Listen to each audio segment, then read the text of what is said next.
If you had to betray one person to save 1,000, would you? Oh my!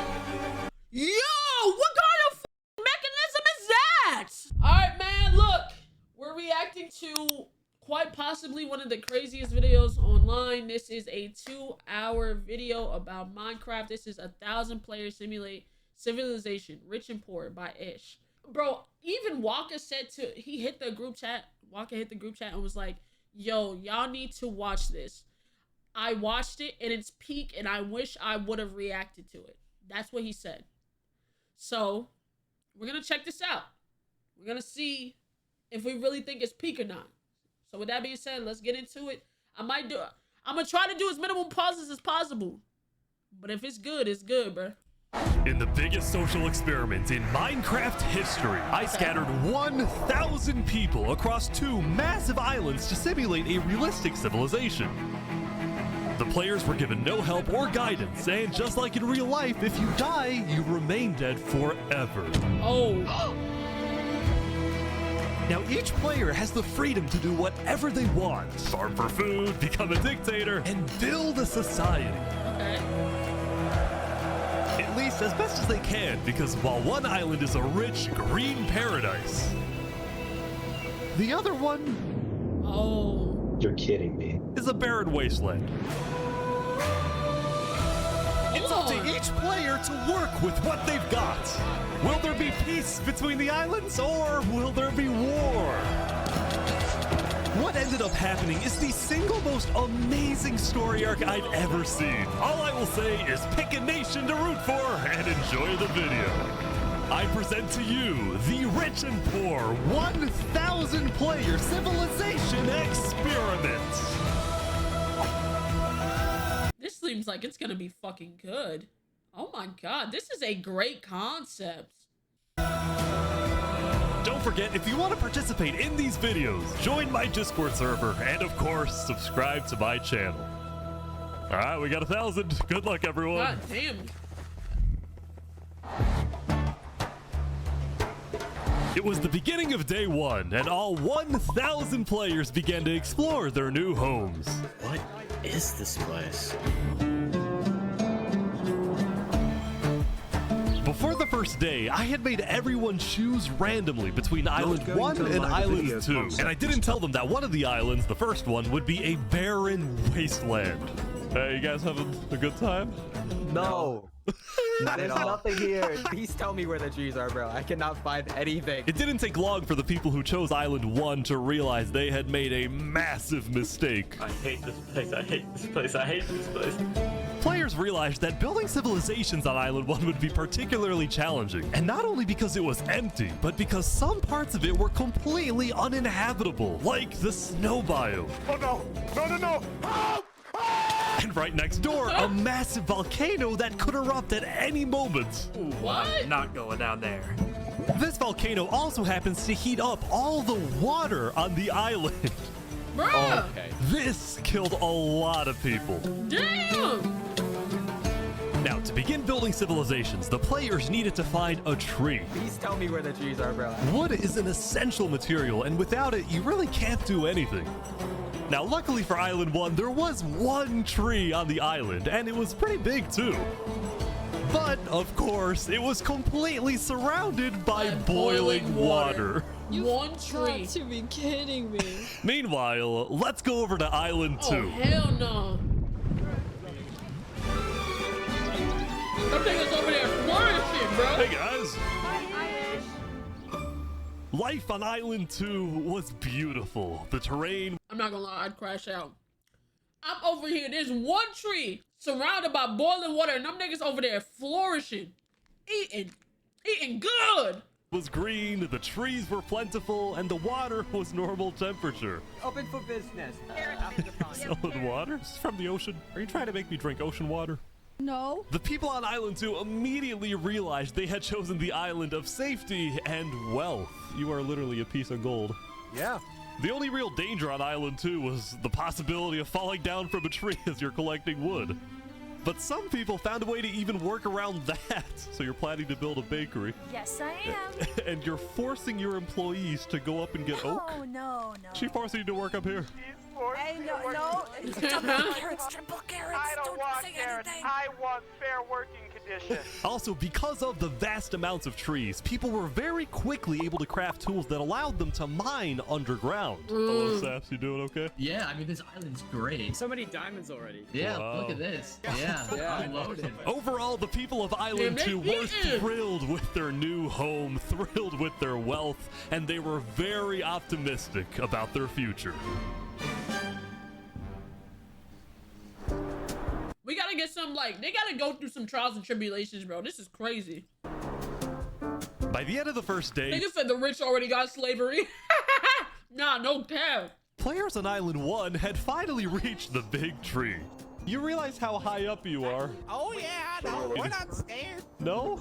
No pain, no gain. Island 1 was still pretty far from having fully fledged civilizations, but there were communities starting to form. For example, this player named Remy the Rats made a small restaurant to feed those who were starving. Remy the Rat, what are you serving them here? It's very popular. Bread? And you could... What the frick? Why? Wait, is this a bread line? Yes. Oh no. You gotta get in line, my I also nigga. got word that there was a small group of people who had chosen to settle in a weird location. People at the volcano. What type of people would choose to live on a volcano? Hey guys. Hello. What the Hey, how's it going? Welcome to the mafia. This was Lingolini, and he had recruited about 20 people to join his Italian mafia. His goals were very simple: make friends and get rich. Hold on, please, can we tell you a little secret? We found some netherite. Oh, really? Yeah, don't tell anyone though. We're trying to keep it between us. We'll check back in with these guys later, but in the meantime, on Island 2, there were actual huge civilizations starting to form. I don't care about power. I don't care about government. I just want to make a nice place for my people to live. This player named Call Me Cass was the leader of about 50 people in a nation she named the Cass Coalition. And a coalition it was of very different types of people, including pirates, bankers, Canadian cartels, bakery owners, and their employees. I ain't gonna lie. This the kind of Minecraft I want to play, bruh. Niggas got banks and civilizations and shit. I want to play this type of Minecraft. Working conditions. How much are you even being paid to work up here? Paid? People are getting paid? Later in the day, Island 2 would face its first conflict. Ooh. What the heck? Hey, you guys can't be destroying the beach. Who are you? A group of about 20 people were extracting sand from the shore right next to the Cass Coalition. Ooh. Cass was obviously not happy about this, but these people didn't care because they were from a much bigger nation called the Commonwealth. Oh, damn. We're actually 5 nations combined into one, so we have strength in numbers. The Commonwealth was a massive civilization that was formed on day 1 when 5 distinct groups were close enough to each other that they just decided to come together and unify under one nation. As a result, the Commonwealth had a government with 5 leaders at the top and over 150 citizens. We're going to turn this mountain into our city currently. Ah, okay. The Commonwealth leaders were very ambitious and wanted to make the Commonwealth the most beautiful, the most respected, the most powerful nation on Island 2, even if it came at the expense of others. Overall, by the end of the day, Island 2 was much further ahead than Island 1, as expected. But let's see what happens in the following days. Day 2. Okay. As players logged back in the next day, nobody was expecting that the beginning of day 2 would end up having one of the most consequential moments of the entire event. What? Remy the Rats was running his restaurant when he received a visit from a player named Spoon. Does anyone... Knight, I need food, I'm dying. Yo, Spoon. Well, yeah. I do have food. You're private, but I need food. Oh, God, I'm too kind. I care about everyone else before myself. It's such a problem. Now this player, Spoon, was a rising leader on Island 1. He was known for always giving away his own food. But some people started to suspect that Spoon's supposed generosity was merely a method to gain popularity, to further his political ambitions. That is Ooh, okay. Now, Chad, hold on. This kind of good. It's obvious. I'm such a good person. I just give away all my stuff. Oh my God. It's just all out the kindness of my heart because I'm a good person. Okay, buddy. All right, buddy. Till. Oh! Oh! They fighting! Oh, he's a traitor. He was trying to assassinate Spoon.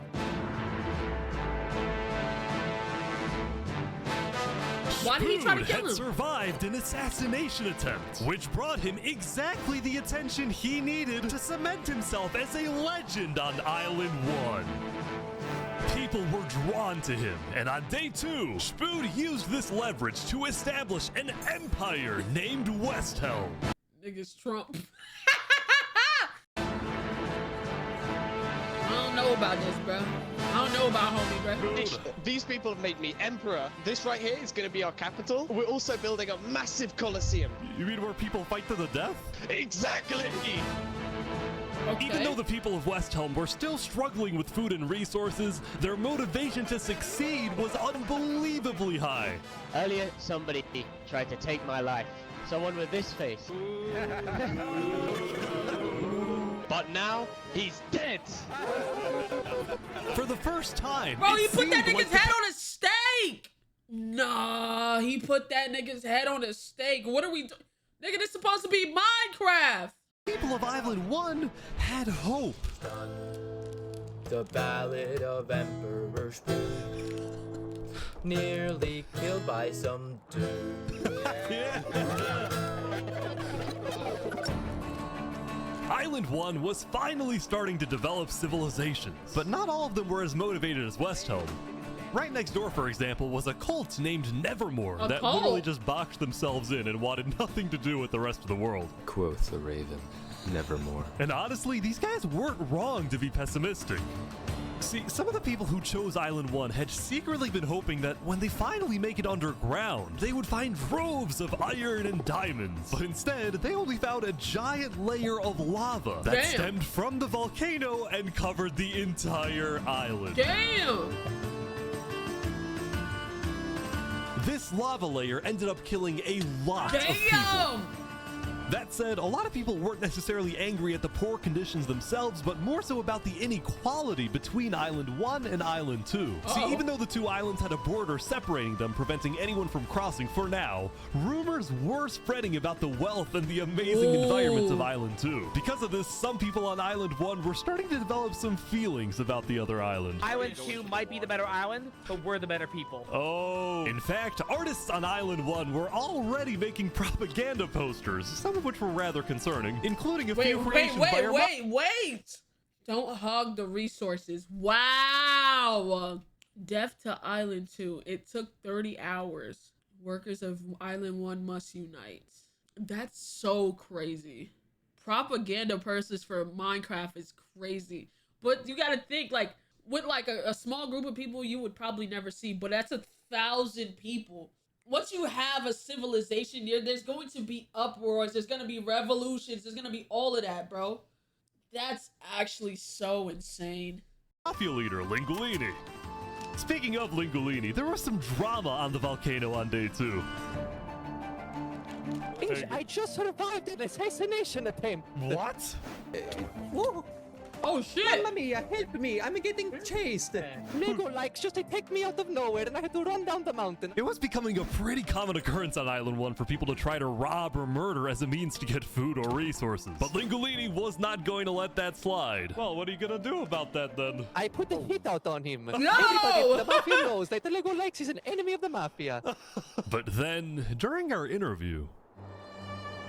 Oh wait, who's coming out over here? There's some people coming down. Those are people from Infernus. They're our allies. Oh, really?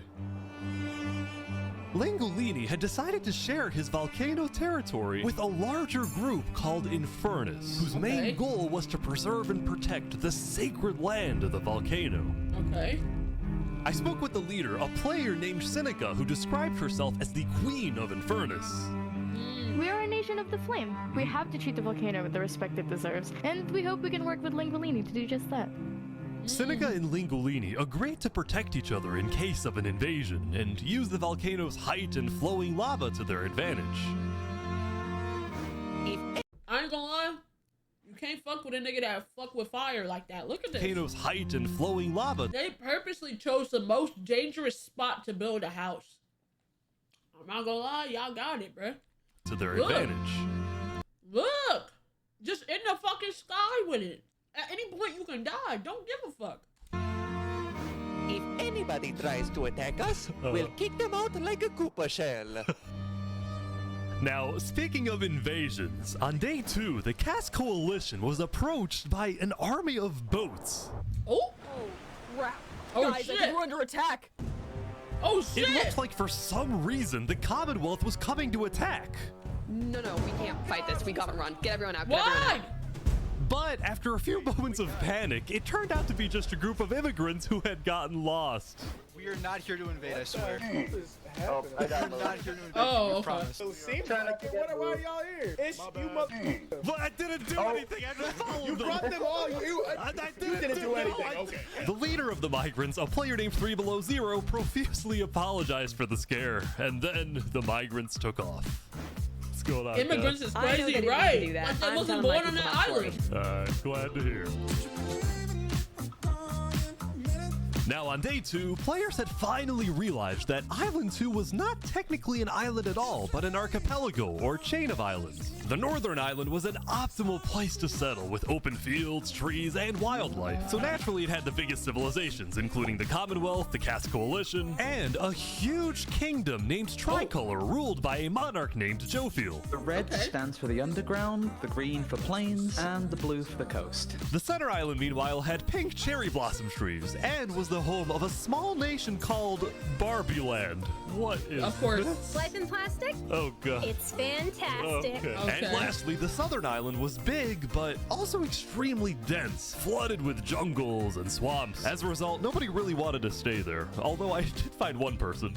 Saps, what is this? Can't you tell? This is my vacation home. How's this a vacation home? I don't see any lawn chairs or furniture. There's no roof. Hold your horses there, cowboy. It's not done yet. Saps was one of the few players who chose not to join any civilizations because he didn't want to get dragged into politics and drama. Still, he made lots of friends across. He living on his own. Okay. It's a lot to take in, but I'm fucking with, like, it's like if like a bunch of people were just taken and thrown on an island. This is legit how it would play out. There would be some people who want to go off on their own. Multiple people trying to be the boss of whoever or whatever. You know what I'm saying? Some people like, oh, we got the shit island. This is unfair. We got the better island. This is unfair.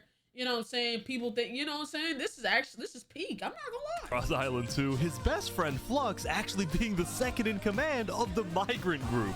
Speaking of, 3 Below Zero and the migrants had finally reached their destination all the way up north. Now, other than accidentally invading the Cass Coalition, these guys seemed pretty insignificant. But little did people know, this new civilization was about to change the entire world. Oh. I like these texture packs. We are blessed to live where we live, and we intend to use it for good. We are enlightened. We are the light. We are Luminara. The migrants had decided to call their civilization Luminara. They saw themselves as the light of Island 2, the innovators, the inventors. See, the reason 3 Below Zero had chosen this specific location to settle, well, it wasn't by accident. After the first day, 3 Below Zero had used content and propaganda released by the people of Island 1 to estimate the location of the other island. Oh, he's playing crazy. He got to the closest part of the other island. By the people of Island 1 to estimate the location. That's right here is where they're settled, and this is the closest possible point to this island without having to go. This motherfucker's a genius. He's cooking. Hold up. Of the other island. He then used a coordinate system to calculate the northernmost point of Island 2. His goal was to settle as closely as possible to the other island so that when the day comes, when the borders drop, Luminara can build a massive bridge bridge. connecting the two islands, giving free passage as a sign of good faith to perhaps bring about he's cooking. He's cooking. Hold on. Wait, this is fucking tough. Hold on. I actually really fuck with this. Hold on. Nigga trying to bring world peace? Hold on. Peace. But it wouldn't be that simple. The second in command of Luminara, Flux, as well as a few concerned citizens, did not want that bridge to be built. They had seen the Island 1 propaganda. They knew that people on Island 1 were angry. Their fear was that Island 1 would just use that bridge as an opportunity to invade Luminara and perhaps invade the rest of Island 2, leading to a world war. That bridge is a bad idea. Moving up north was a bad idea. Island 1 is going to invade us, and Luminara is going to be their first target. What about the goal of world peace? I respect our leader's goal, but he's dead wrong. We shouldn't be trying to befriend our enemies. The way we're going to achieve world peace... Oh no, he's moving wicked. How do you even know they're your enemies yet? Oh yeah, it's GG's. It's GG's. It's GG's, bro. Oh god. ...is by uniting Island 2 against Island 1. Yo! What if 3 Below Zero says no? What if they finish the bridge? Well, then at least they'll know I tried to warn them when Island 1 comes and kills us all.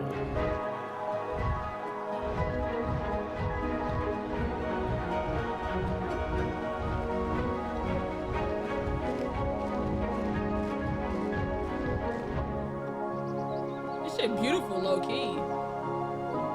As day 2 came to an end, tensions were rising, both within nations and between islands, leaving people worried about what's going to happen next. Damn! Yo, Island fucking 1 is losing so many niggas.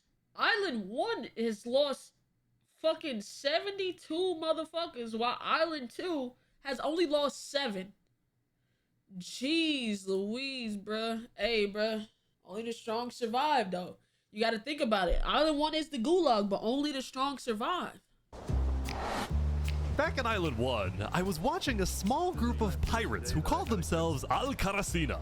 Al-Karasina, my friend. We're the baddest pirates around. Now, if you look closely, there was a person of interest hanging around with the Lego pirates. Likes, the nigga that tried to assassinate Linguini. Just take me out of nowhere and I had to run down the mountain. Well, what are you gonna do about that then? I put a hit out on him. So to be clear, Lego Likes had a bounty on his head, and he was hanging around pirates. You can probably guess how this ends. Yo, Lego Zanga's here. So is this is everything you guys got, huh? Not much. They about to jump this nigga. Oh shit. Ooh. Damn! They're boiling him! Oh no! Oh my gosh.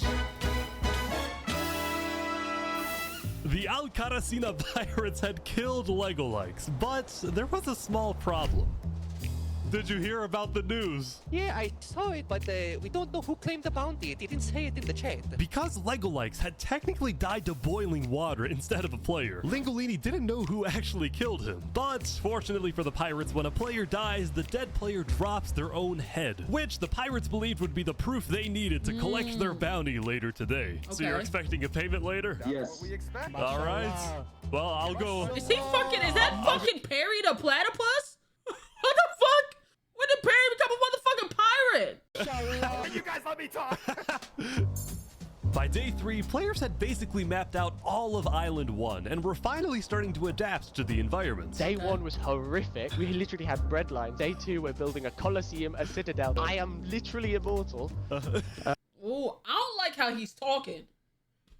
Is it me? I don't like how he's talking. What do you mean you're immortal? Hopefully that isn't foreshadowing. Emperor. Somebody gonna boom his fucking top, bruh. Hopefully that isn't foreshadowing. It is, twin. Somebody gonna boom your shit.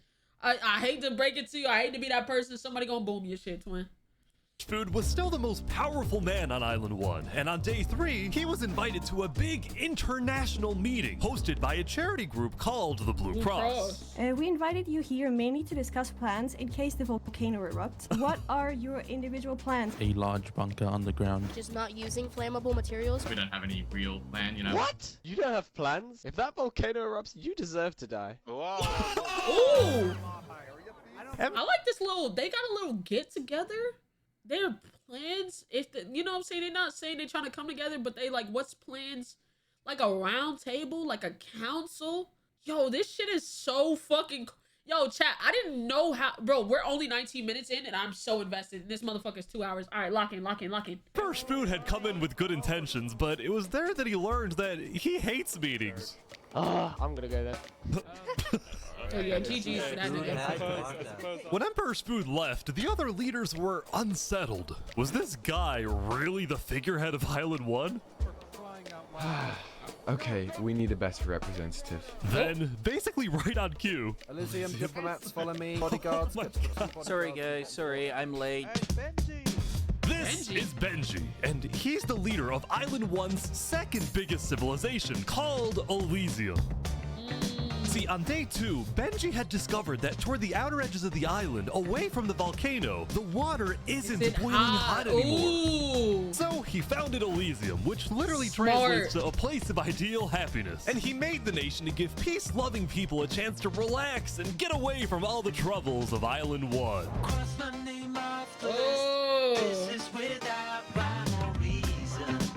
Look at this Elysium guy swimming in the water. We were hoping that Lord Ish could summon a single mushroom cow. Alright, if anyone drops a pufferfish in the next 60 seconds, I'll do it. What do I have to do? What do I have to do? We need the pufferfish. Quick. There it is. Alright.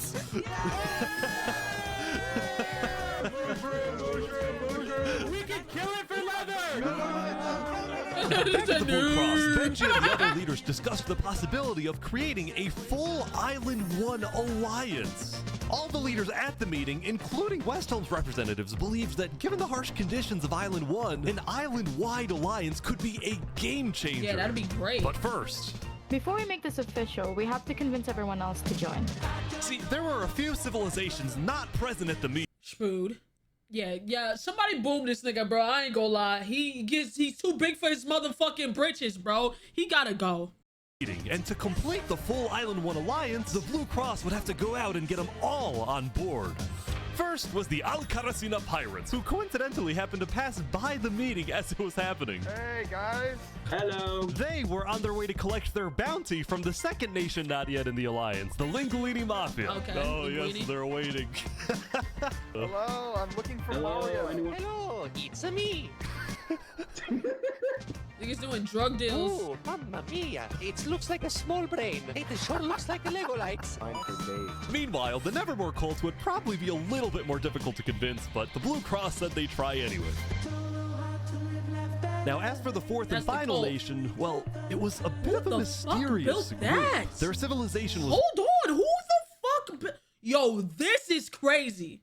Final nation, well, it was a bit of a mysterious group. Their civilization was down south, and they were very isolated and secretive. They were also rumored to have an extremely strict government, but also a large amount of very skilled fighters. Ooh. As a result, people were kind of scared to approach them, but they knew they had to. I ain't gonna lie, this nigga is cooking with the background music too. This shit fits so well into like the ominous of what this shit is. Like what we're seeing. This is really good. This is greatly put together. As a result, people were kind of scared to approach them, but they knew they had to eventually to complete the Blue Cross Alliance. They knew that if this alliance works out, it wouldn't matter that they all lived on the poor island. All of a sudden, out of nowhere, the most powerful force in the world would become Island 1. A round table, bro. At first, Island 1 was supposed to lose, but now they were on the verge of turning their lives around completely.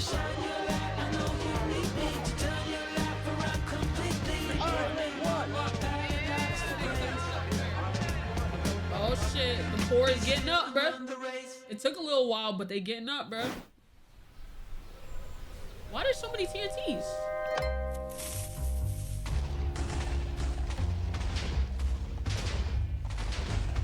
Whoa!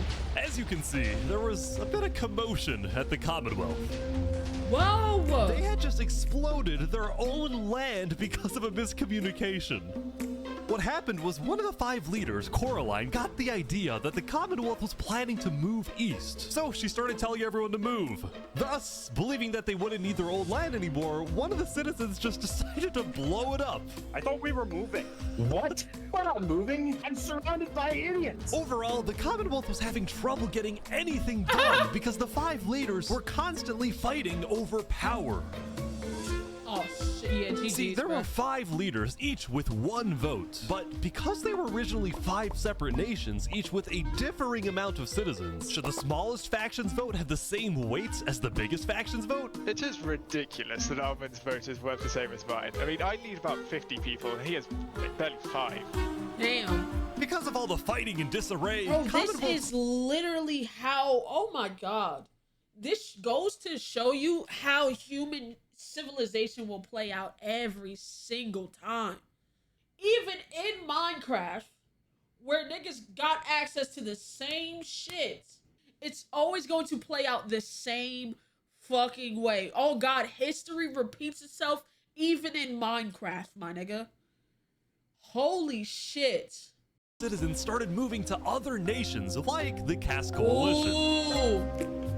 Cass's style of governing, letting people do whatever they want, was making her very popular with her people. I've been with Cass since pretty much the beginning, and she's established a democracy, a true one. Really focused on like letting everybody do their thing. But at the same time, the lack of any regulations had some unintended consequences, like players making strange and ugly buildings. So to solve this, Cass hired a building inspector. I have placed a lot of foundation for a glorious city, basically made out of stone. That way no one can burn us down. However, the building inspector did get a little power hungry. What's going on here? He said he's gonna demolish my house because it's not up to building code. Because it's not up to code. So oh then, my god. Citizens took matters into their own hands. Are they gonna kill this nigga? Oh shit. Oh my god. Oh, they killed him. No. Oh my god, they killed him. Oh, yo, this shit is crazy. Yo. What's so crazy is most of the niggas that's died from Island 2 has been killed. Like, it hasn't been niggas dying off of the environment. There are niggas that have been killed. Island 1, it's maybe 2 or 3 actual killings, and then the rest is dying to their environment. So they, as a collective, they're more unified in not killing each other than the oh my god. No.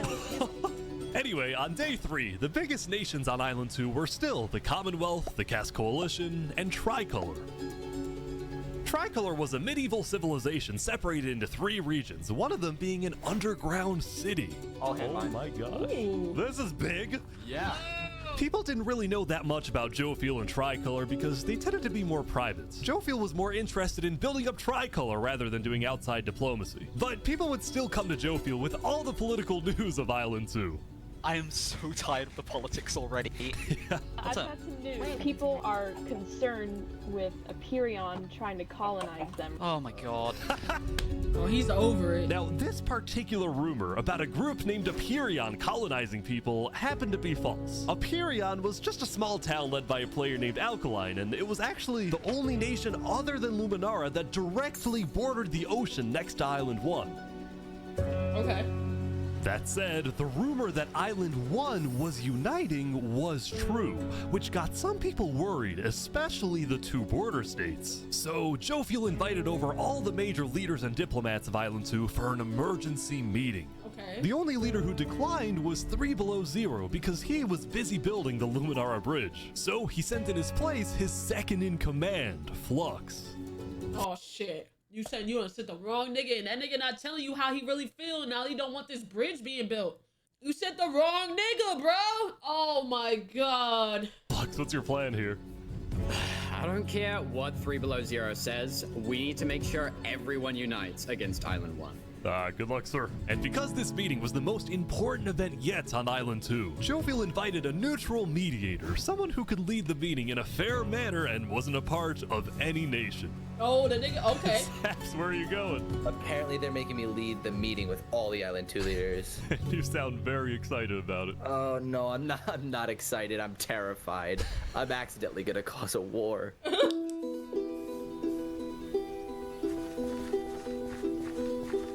Alright, I think Yeah, the everyone's other here. niggas got diamond armor and shit. Well, we at the great and mighty Commonwealth are looking forward to a productive conversation. Thanks, Okay. it's great. So, as the president of Aperion, I'm actually really worried about our town, which is why I'm proposing we all join a defense pact. If one of us gets attacked, all of us are under attack. Here. I can agree to Yeah, that. I like that. That's good. That's a good start, but if Island 1 attacks, say, Luminara, well, by the time you can even arrive to defend us, everyone at Luminara will already be dead. Which is why I think we need to focus our efforts on preventing an attack in the first place. An attack is inevitable. I'm just saying. Hold on, Flux. Let Jovial finish. Island 1 is starving. They're not going to attack us. They have bigger problems. And imagine for a You second think that? how quickly we could change their hearts and minds if, instead of treating them as an enemy, we send them aid. Oh, okay. I think Joe feels right. Okay. We do the defense pact, but we also send aid to Island 1. Basically, we're ready for an attack, but we try our best to prevent it. Okay. I'm on board with that. I can agree to that. The Commonwealth agrees. Guys, no, this is ridiculous. This nigga gonna start a war! Oh my god, this nigga's gonna start a war. He's gonna start a war. Shut up! Island 1 is literally making propaganda saying death to Island 2. They're jealous that we live in a paradise, and they're gonna invade us no matter what. And you wanna send aid to them? Guess what? They're gonna take whatever you send them. Food, armor, weapons, and they're gonna use all of that against us. He might have a point. Hold on. Island 1 isn't evil. They're not savages. They just need help. You cannot be this naive. Well, there's a guy under the table. There's a guy under the table. Everyone is super on edge. They're worried about traps. Guys, Island 1 is united. They have hundreds of people all aligned in the same goal, to kill us and take our resources. If they decide to attack any single one of our nations, it'll be easy. All they'll need to do is walk ahead, which is why we need to either merge all of our nations right now. We all choose a spot and combine into one civilization. Either that, or we attack Island 1 first. Are you crazy? What? This is ridiculous. What's crazy, Jovial, is you leading all of us to our death. Oh my That's god. too much. We can't do that. If we don't do this, it's the end of Island 2. Flex, Hold on, we can't do that. That's crazy. What is happening? All right, everyone, we can't fight. Let's just vote. All in favor of Flux's plan to treat Island 1 as an enemy, say aye. Aye. You on your own, nigga. All in favor of sending aid to Island 1. Oh shit. You know what? He's going to feel backed in a fucking corner and he's going to attack anyway. I already know how this is gonna play out. He's gonna crash.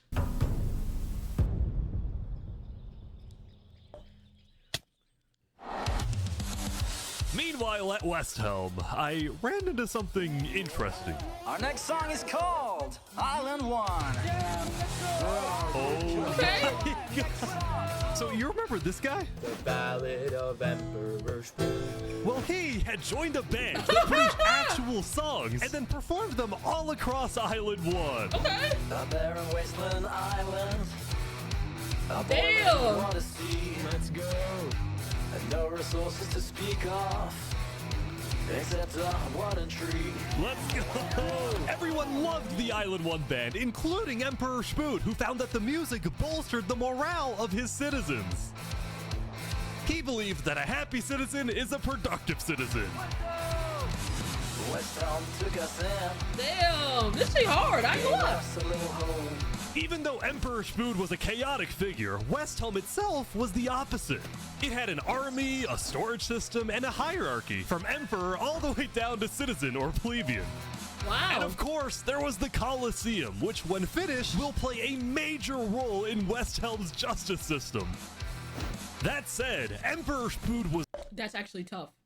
That's not just going to be where niggas fight. That's a part of their justice system. Fight it out. Oh, that's tough. not happy when he heard that yesterday, Benji and the other leaders had been talking poorly about him. Okay, we need a better representative. Our final goal is to put Benji Button in here. No, that is a joke. That is a joke. You don't want Benji to die, do you? Well, I mean... Well, you was the one acting like a, Benji and the other leaders were concerned that Emperor Spood is unstable and may one day try to take over the entire island. And their concerns only grew when Spood was caught listening to Napoleon on Spotify. But they also knew that if Island 2 were to ever attack, they needed Spood on their side, so they didn't know what to do. Well, here we are. I just want to say, thank you, Spood, for all your support. Yeah! You're welcome. I'm the best. Glory to West Town.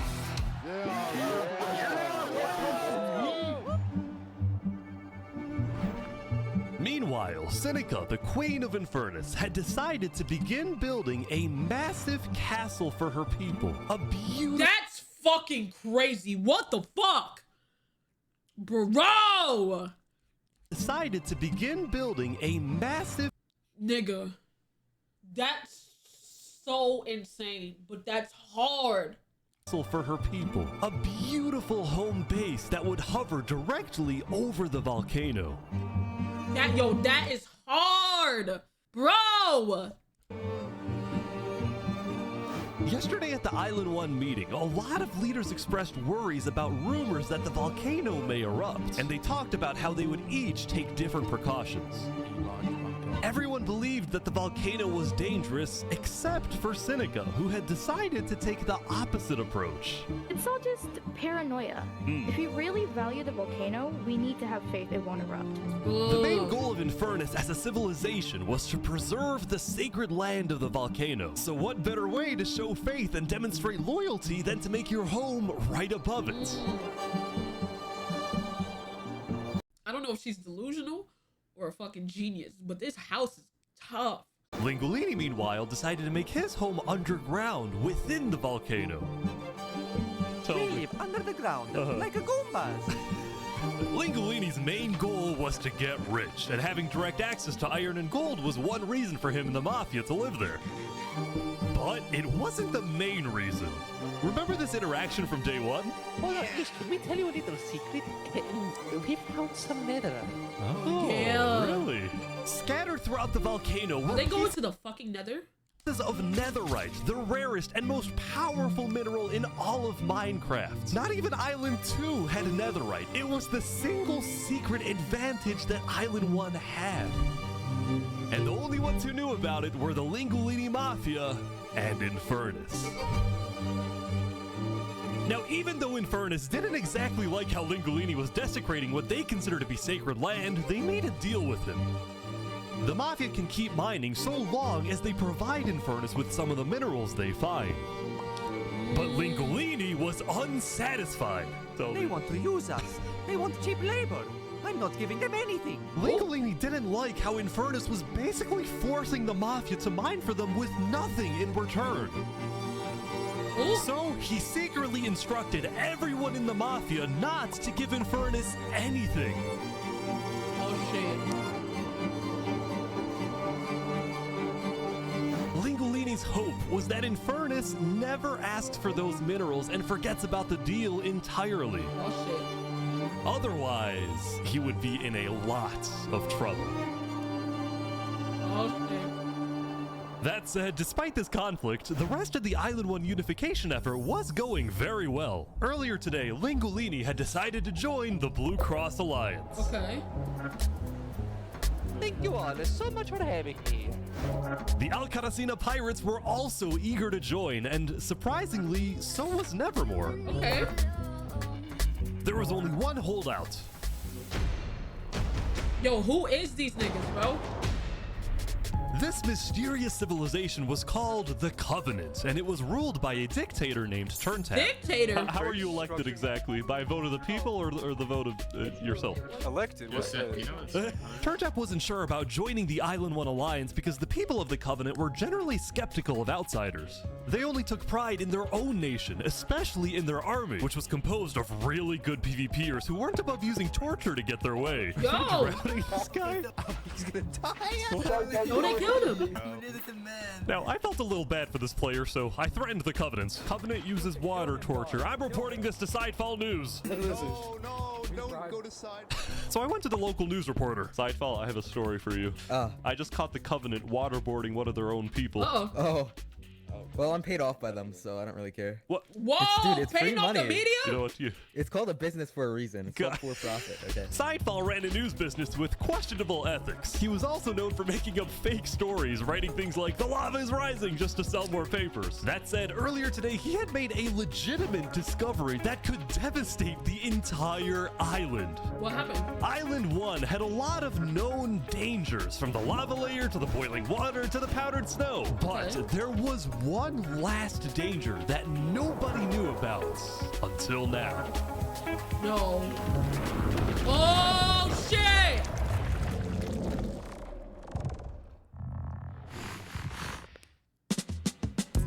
GG. Meanwhile, the people of Island 2 had spent the day building their civilizations and having a good time. Yesterday, their leaders had voted that whenever the border drops, Island 2 would send aid to Island 1, hoping this gesture would lead to peace. But not everyone agreed with this approach. The end of Island 2. When Flux returned home to Luminara, 3 Below Zero was furious at Flux for causing chaos at the meeting and for going against Luminara's values. 3 Below Zero, as the leader of Luminara, was actually heavily in favor of sending aid to Island 1. The whole point of the Luminara Bridge was to make peace with Island 1, not to start a war. As a result, 3 Below Zero demoted Flux from his position. Oh, GG. That nigga's going to be a monster. He's going to be a problem. As second in command. I spoke with Legacy, a citizen of Luminara. Yeah, Flux has been gone all day. People here don't really like him anymore. Flux and his crew had spent the day building a secret bunker under the ocean, a place for them to hide if Island 1 attacks. And then Flux spent the rest of the day helping his best friend, Saps, finish building his home. Despite all the chaos, Saps still reached out to me after I was demoted. Mr. Mediator, what a good friend. Flux over here can be a little unpredictable, but he's my friend, and I know he genuinely wants the best for us.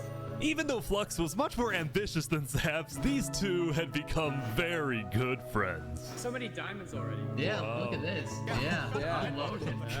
But just as day 4 was about to come to a peaceful end, something happened that would change the course of Island 2 forever. What?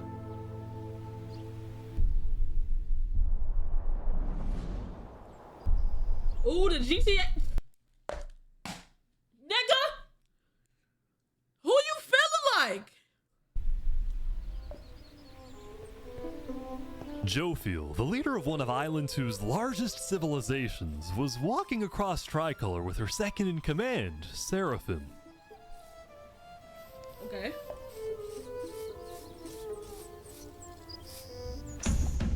Oh! Oh! Seraphim! What are you doing? What? It says it. It says he killed her. It says it. Oh, wait. Oh, wait. No way. Look at the chat. Look at the chat. The second in command of Tricolor had just killed their own leader. And immediately, all of Island 2 went on lockdown. Oh, shit. Wait, what? Everyone was confused about what caused this to happen. They killed Jofiel. Why? After Seraphim fled, Tricolor was in complete disarray. Oh, shit. That's our leader. at Saps' place, Flux told Saps it might be a good idea for him to call an emergency meeting with all the leaders. So, for the sake of the island, Saps agreed to host a meeting tomorrow. But for now, he and many others headed to Tricolor to help them restore order. Oh, shit.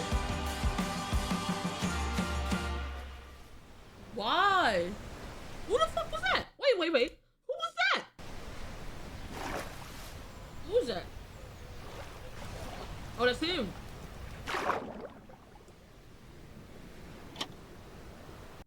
Wait, is he wait. He just went underwater. Is he fucking with Flux? That underwater bunker? Now, Island 2 wasn't the only place that would face tragedy. Noble Bucket? The dude dressed up as Perry died. Oh, shit. Oh, what? The leader of the Alcaracina Pirates, Noble Bucket, died very suddenly. Alright, they sent me the footage of what happened. Oh, no. Oh, no. He doesn't know the lava layer's there. Oh! No. I think I'm dead. Oh, shit. Oh. Oh my god. With world leaders dying left and right, the media had plenty to report on. The most trusted news company was from Elysium, called Daybreak Media. We're number one because we actually report the truth, unlike that bozo Sidefall. And later into day 5, the news would get even crazier. For purposes of unity, the Covenant had finally decided to join the Blue Cross Alliance, thus successfully uniting the entirety of Island 1. But right away, the strength of this alliance would be tested. Earlier, a citizen of Infernus had accidentally told someone outside of Infernus that there was netherite in the volcano. And this news spread all across the island.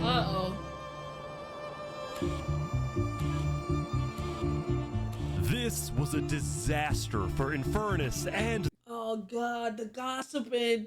Here come the gossiping, the rat. Oh my god, yo, this shit plays out like humanity will always play out. This shit is so crazy. The Lingulini Mafia, who had been trying to keep the existence of netherites to themselves. Immediately after hearing about the netherite, the Covenant sent a mining expedition into the volcano without telling Infernus. And lo and behold, they confirmed there was netherite.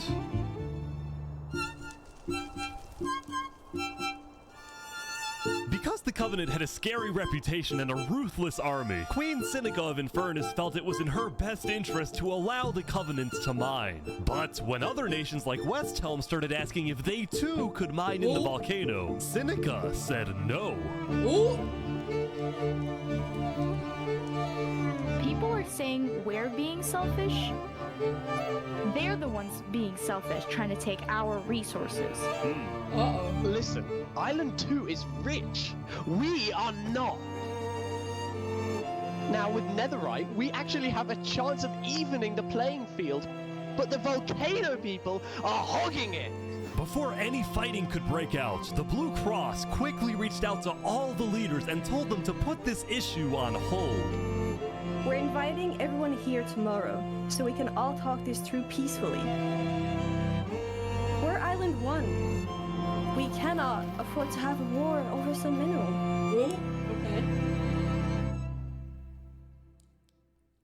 Meanwhile, Island 2 was still processing the death of Jophiel. Even though I was just a farmer, you know, you still made me feel important.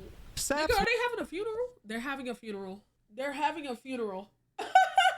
Would invite all the leaders for a meeting later so they could coordinate a hunt for Seraphim and discuss their plans for when the border inevitably drops. When does the border drop? Now, after Jophiel's death, Tricolor had lost a lot of its power, which left the island with really one dominant nation, the Commonwealth. But remember from day 3 how the 5 Commonwealth leaders were in constant fights with each other? It is ridiculous that Ahmed's vote is worth the same as mine. Well, this all came to a head on day 5 when one of the leaders was caught plotting to take control of the entire Commonwealth. So another Commonwealth leader then paid an assassin to, well, Oh, these niggas is moving like the mafia, dog. Bro, believe it or not, this is how life really works, bruh. This is also how politics work, bruh. Y'all be thinking some of these politicians just be dying. Hell no, this happens in real life. Oh my god! Oh my god! Oh my Wolfram's god. dead. What? We just witnessed murder! After this, people from the Commonwealth lost even more faith in their governments. This Commonwealth citizen went to the Cass Coalition to complain to Cass directly. I got information that there might be netherite on the other island. My leadership said, quote, netherite is useless. Netherite is, of course, not useless. I think that's a foolish statement. As the Commonwealth erupted, the Cass Coalition thrived. Uh-oh. But they did have their own problems. Is this your employee? Yes, he is. That implies I get paid. Is he not getting paid? Skip out on work. Do you hear this woman? Earlier, What Daddy had ditched work to attend a party in Barbie Land. So as punishment, his employee... I know you fucking lying. He had ditched work to attend a party in Barbie Land. So said, I'm going to party with the hoes at. Where the hoes? Fuck all this extra work shit. Where the hoes at? As punishment, his employers forced him to risk his life and chop down one of the tallest trees in the Cass Coalition. He's asking for help. You have to yell louder. I can't hear you. You're so far up. You have to get closer to the ground. Oh! And she just picked this shit up. What the? Now, because of this recent tragedy, Cass decided to stay home from Saps' meeting.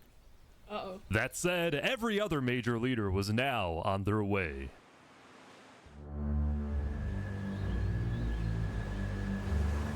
As the leaders and representatives arrived, there was one person who would be notably absent, banned from attending the meeting. Before the meeting started, Flux called me to his underground bunker because he had something, quote, important to tell me. Flux, what are you gonna do? Well, first, let me just explain. I'm not allowed to attend this meeting because the leaders of this island are utterly incompetent. Ooh. They can see that Island 1 is gearing up to invade us. And their response is, let's give Island 1 more gear. It's completely brainless, and it's going to result in all of our people dying. So, you got a plan? I had a plan, but nobody listened. They all voted against it. Look, we can still save this island, but the current leadership has to go. He's gonna kill 3 Below? What do you mean, has to go? Oh, yeah. Has to go. Removed. And I'm done. Bro, he's gonna assassinate all of them. Wait a minute. It's gonna happen today. He's gonna boom the meeting! Alright, leaders, welcome. Thank you all for coming.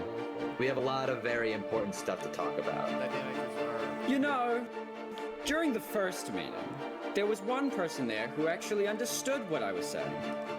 Seraphim reached out to me, asked me if they could help in any way. Told you. I told Seraphim to kill Jofield. Told you. And today, we will finish the job.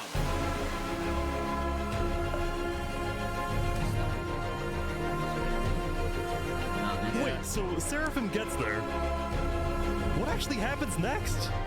Something I didn't want to do, but something that needs to be done. I'm going to save this island by any means necessary. I would like to bring you to the table. If you agree with full chaos on Seraphim, please say aye. Aye. Are you sure this is gonna work? I don't know, but we have no other choice. Alright, so I have something to say. Is there a possibility, any possibility, that the assassination of Wolfram and the assassination of Jofield by Seraphim is any way connected? Is there a conspiracy going on right now? Do we think that's a thing? Are leaders safe? I have reasons to believe that leaders are not safe. Look at this nigga. Yo, look at him. The only person not there though, I think it's gonna be Cass versus Flux, because Cass didn't go, remember? Flux, do you feel any guilt doing all this? Well, It's in the part roof, of me bro. feels bad for Saps. I also don't He's gonna think the kill leaders are safe. Saps! What do you mean you feel bad for Saps? He has no idea what's about to happen to him. But if you had to betray one person to save 1,000, would you? Oh my! Yo, what kind of fucking mechanism is that? Yo! What just happened? What happened? I didn't do that. I didn't do that. Oh my god! Why is there a trap? Is this all a setup? Saps, look, where's Saps? He set Saps up! He set Saps up to take the fucking fall! Yo, did Saps do this? Wait, Saps? You have to find him. Put him down! Kill him! Oh yeah, GG's. GG's, bro. GG's, bro. Kill Saps! Saps, where are you?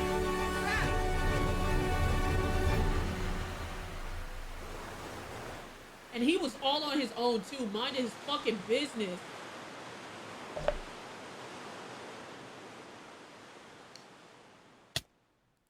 Damn.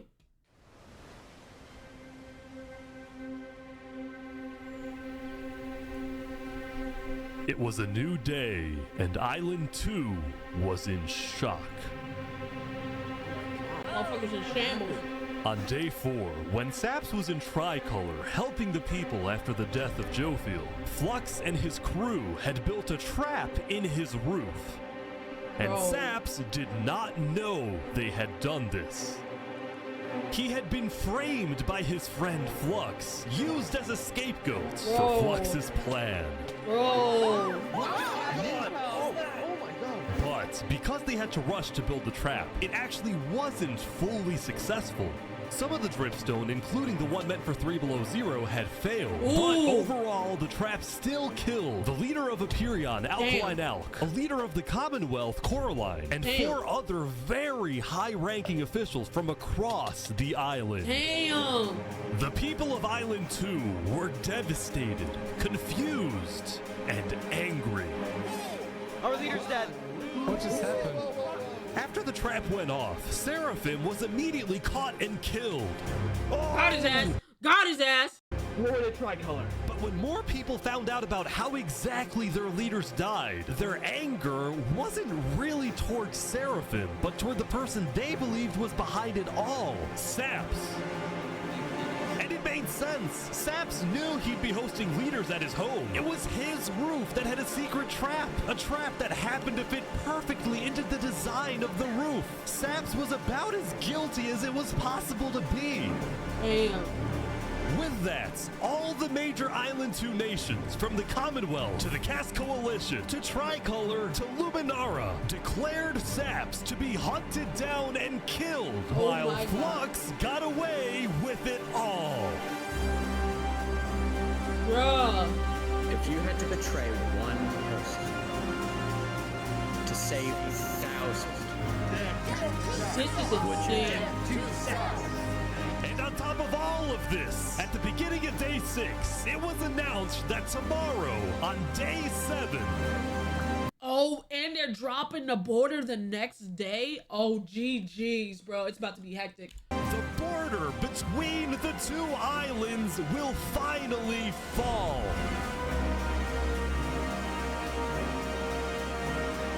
Both islands now have 1 day to prepare.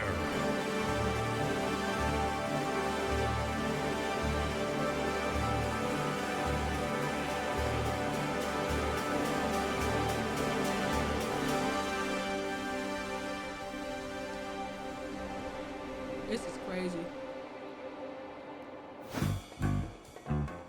Now, when the people of Island 1 saw the chaos happening on the other island, most just didn't really care about it. A lot of the hatred against Island 2 that was popular in the early days had faded away. That is, except for this player named Oppenheimer, who was determined to take out Barbie Land because in 2023, the Barbie movie had outsold the... Are we serious? Are we dead ass? The Oppenheimer movie. I'm building a nuclear rocket that will make yesterday's chaos look like child's play. But when Oppenheimer tried testing his nuke, it went up and up and up and was never seen again. GG's. Now, day 6 did present some new challenges for some of the Bro, civilizations. I'm telling you, history repeats itself. Nuclear warfare, only humanity, bro. I'm telling you. For example, at Nevermore, what is this? What are you doing up here? I got voted out because they hate me. Oh! Come on! Don't jump! What about me? Oh!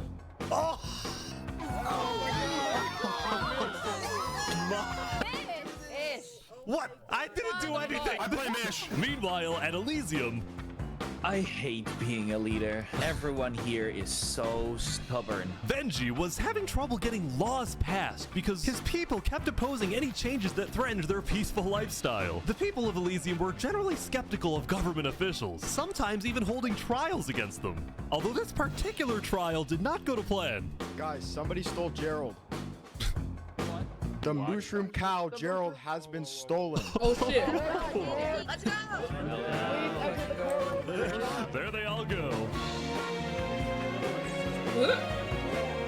Meanwhile, at West Helm, there was a bit of a food problem going on. Not a shortage, a feud. See, Remy the Rat had opened up a new restaurant right across from the Coliseum, but the food... Hold on. Niggas opening real restaurants. Niggas is really cooking. See, Remy the Rat... Hold on. You see his little establishment? I fuck with this. He really cooking next to this. Damn, they really built some shit, bro. Had opened up a new restaurant right across from the Coliseum, but the food was questionable. Is poison fatal? So his customers had instead started buying their food from another player named Dinosaur. That is, until... Oh my god, oh my god. So who killed him? Who's talking? Mocha.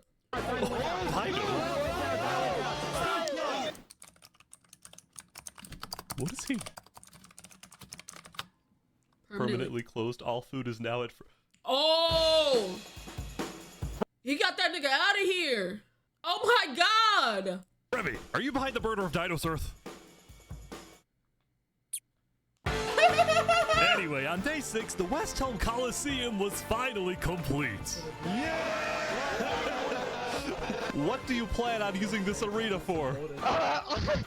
Do I actually have to say legally?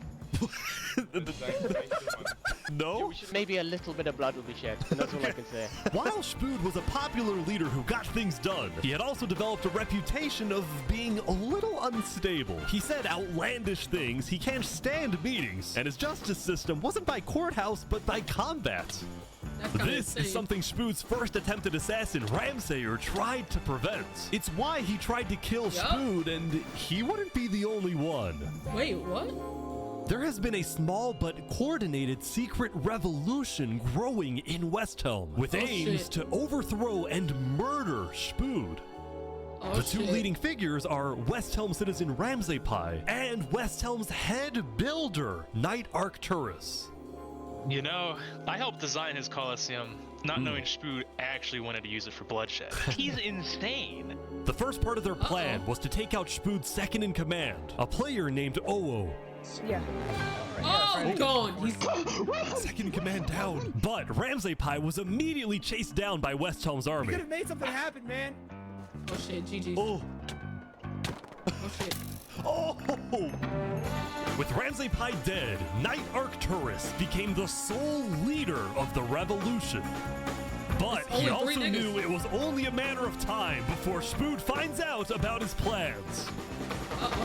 I want to make one thing clear. Anybody who is caught plotting against me will be executed in the name of West Helm. Glory to West Helm. He's talking. That's so crazy how he's talking, and that nigga is right there.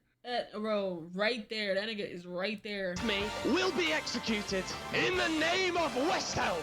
Glory to West Helm. Glory to West Helm. Glory to West Helm. This is really good. I thought this was gonna be long and like dragged out, and I thought I was gonna like, oh my god, all right, when does this end? But I'm actually very fucking invested. This is good. Now, before the border drops, the Island 1 leaders all met to discuss what to do about the Netherites in the volcano. I forgot that was an issue. Going into the meeting, people were not happy with Infernus and the Linguini Mafia, who were believed to be keeping Netherite to themselves. Please keep all your weapons holstered at all times unless you absolutely have to take them. The meeting began with West Helm's representative and Spoot's newly appointed second-in-command, Spider. We asked if you had netherite, and you lied. You said there was no netherite, that you had looked in it, and that you hadn't found any. Because people were immediately starting to gang up on Infernus, Benji from Elysium tried to keep the peace. Why is it Infernus's job to report on the netherite? There were people literally going into their territory, mine without authorization, and then accuse them of doing something wrong. After some more discussion, Infernus was asked the big question. Will you open up rights to mining underneath the volcano? Oh shit. It is still our land. It is still the place where we live. And of course, trade, things like trade are important, but in terms of opening up the volcano, it is an adamant no. Ooh. I agree. Oh, wow. Now, Lingolini, Seneca's biggest ally, was about to speak, but what he ended up saying was unexpected. We have to humbly disagree with Infernus of not allowing anyone else to mine in the volcano. This is Island 1. We're all struggling against the nature and everything like that. Shouldn't we all be allowed to mine wherever we please? No way. Yes. Hell yes. Preach. Soon, people started offering deals to Infernus. I believe we'd be open to give you resources since it is your land. But Seneca still said no. The volcano is still our sacred land. We don't want hundreds of people there mining and ravaging it. As a result, Lingolini went even further. On the day one, Mario was here first on the volcano. And we're able to mine there, but it's not fair that no one else can mine. While your queen is over there with the diamond boots, some people don't even have any armor. Damn. Eventually, people started. Yeah, technically she wasn't there. She's calling it her sacred spot, but Linguini was there first. Mario was there first. So you calling it your sacred land, but it's really not yours. What is that, chat? What is that, chat?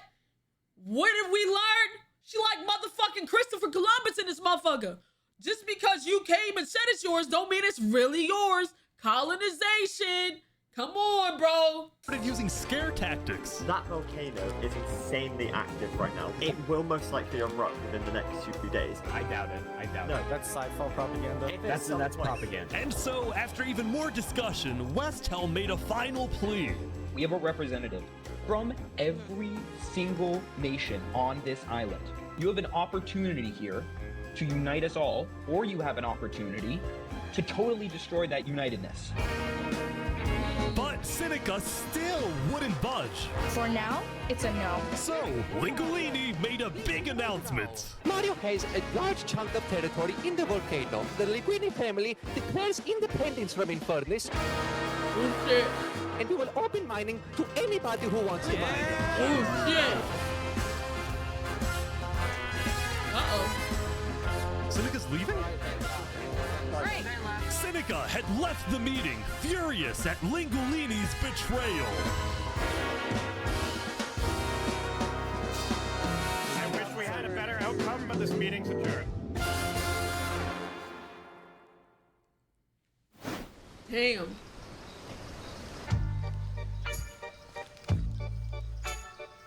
Sap! What just happened? Dude, what just happened? Every leader in front of me just died. And you had nothing to do with it. It wasn't me. Someone was in the roof. I'm getting framed-ish. Following yesterday's trap, Saps was on the run, as he was now the most wanted and notorious criminal on Island 2.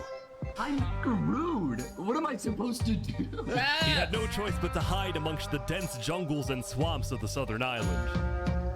But he also knew that the longer he hid, the more guilty he looked. So earlier, he had decided that he would turn himself in under the condition that he is given a fair trial.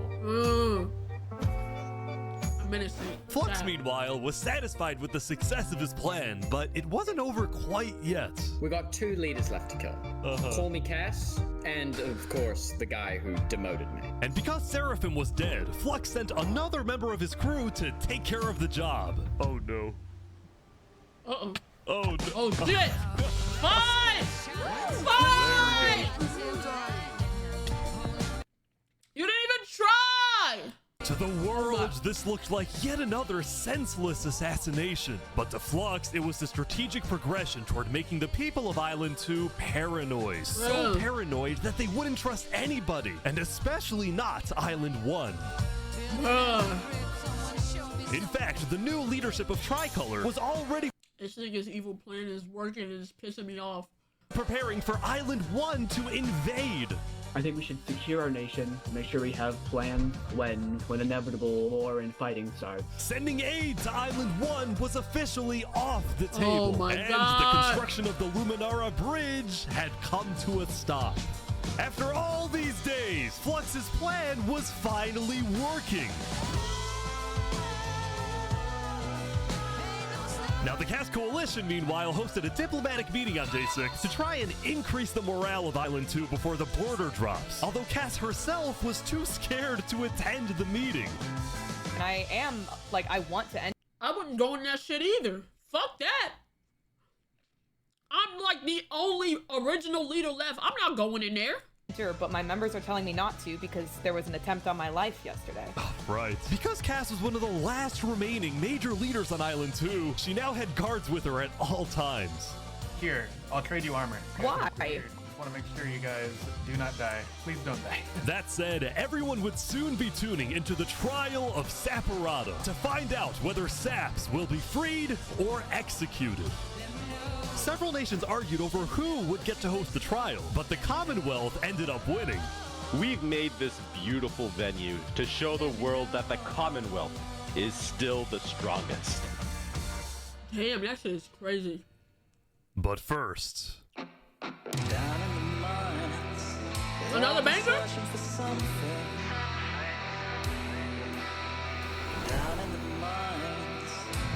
Why is it up here? I forgot that was down there. I forgot they were down there. Oh shit. Oh shit, the fucking warden, I forgot. They're moving the warden up. No. No, they're not. They're actively bringing him up. Why would you do that? They're bringing it to the surface.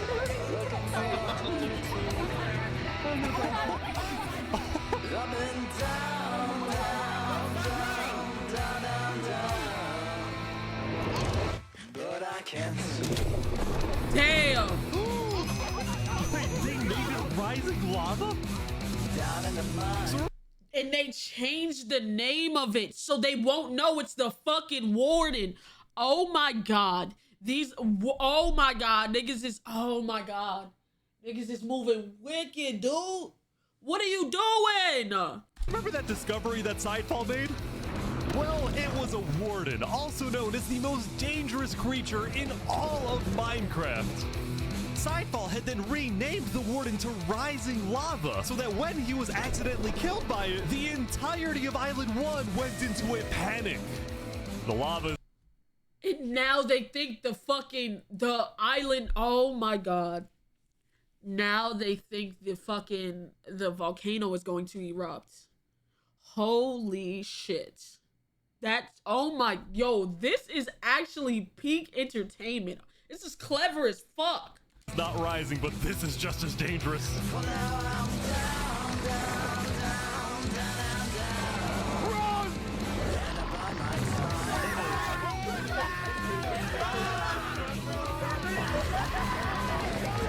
The warden had been unleashed onto Island 1, going from place to place, terrorizing civilizations.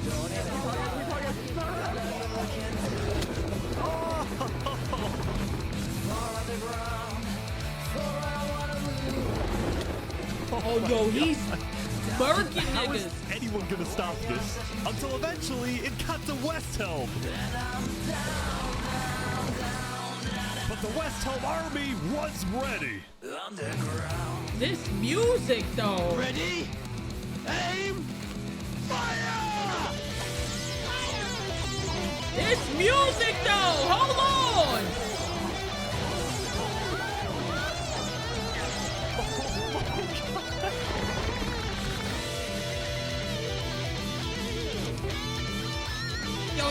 is good, bro. This shit is good. Yo, I've never thought I would be this invested in a fucking Minecraft YouTube video, but holy shit, this shit is good. Come on! Oh my gosh! Damn! Yo, he's fucking catching bodies, bro. Jesus. Oh my Jesus. Oh my god. Oh, bro, he's cooking the whole island. Oh my god.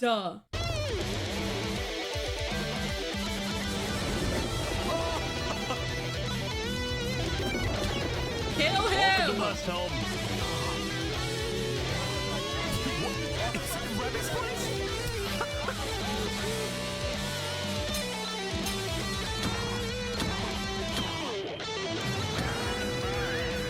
Jesus. Bro, I need to see how many niggas died.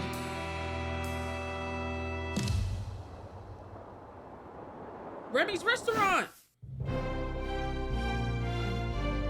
Saps. My boy The innocent, man. defendant Saporata is accused of 7 counts of murder. 7? Including the murder of Joe Field, the murder of Alkaline Al. He didn't kill Joe Field.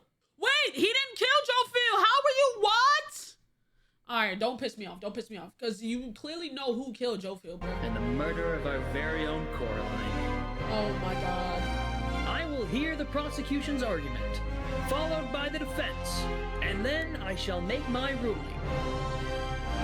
Okay, guys, I feel really unsafe now. Nigga said I feel unsafe. Murderer, killer, you suck. Prosecution, go ahead. Bro, Your they Honor. really want this nigga head. Saps constructed a meeting hall which contained the deadly trap, pointed at everybody but himself.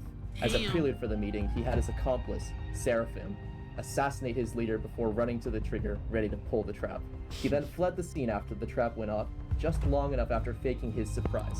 He is not only a cold-blooded murderer, but a terrorist. The prosecution Oh then my called God. a survivor of the trap, Zekor, to the stand. We know after investigating that only one seat had no trap. Can you identify who was sitting in that seat? It was Saporata. And who built the meeting hall with that seat? It was Saps. You killed our leaders.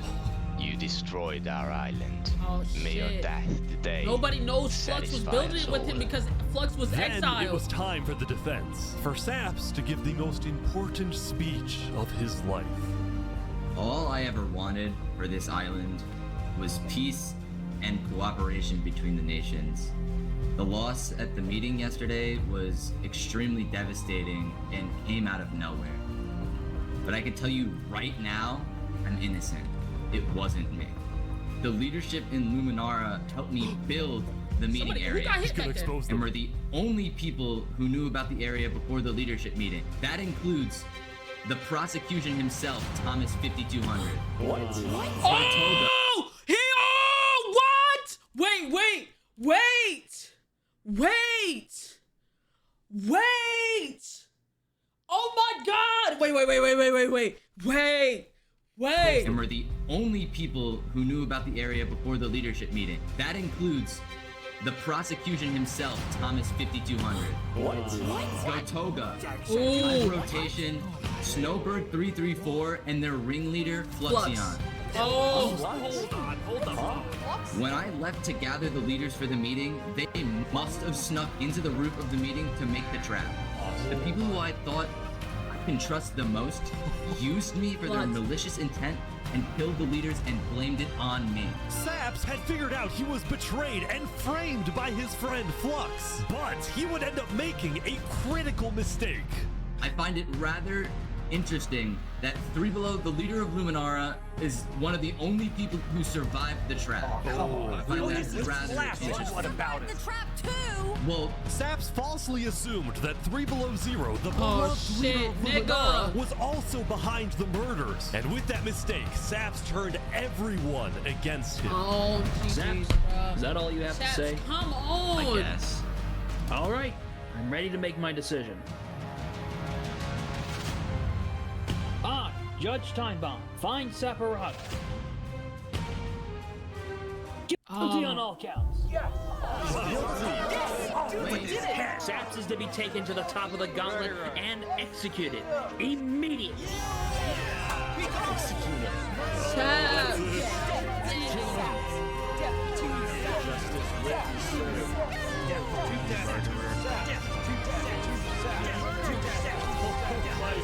If he would have just shut a bro, if he wouldn't have just said anything about 3 Below, he would have been fine, bro.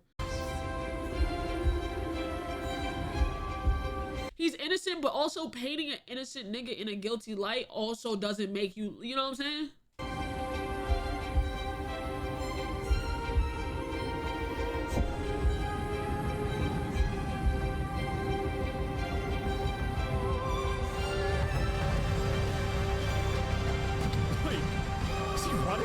Oh shit, he's running! No way. No way. Oh, he's out of there. Oh, he's out of there. Oh, he's out of there. Oh, he's out of there. Fall damage. They're trying to jump him. Get out of there, bro. Get out of there. Get out of there. He got loose. Where'd he go? Bodyguards. He escaped, man. He got loose. You gotta be kidding me. No. Yo, you gotta go to Island 1, bro. Wait, doesn't it open today? You gotta go to Island 1, bro. Killed our leaders. You destroyed our island. Murderer. Guilty on all counts. Disgrace to all of the island. Saps, why did you do this?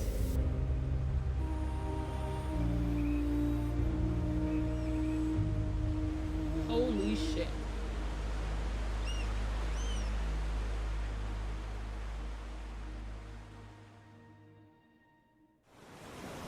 This shit is good. They're waiting. Look at them. Shouldn't it be dropping soon? Yeah, I think so. There it is.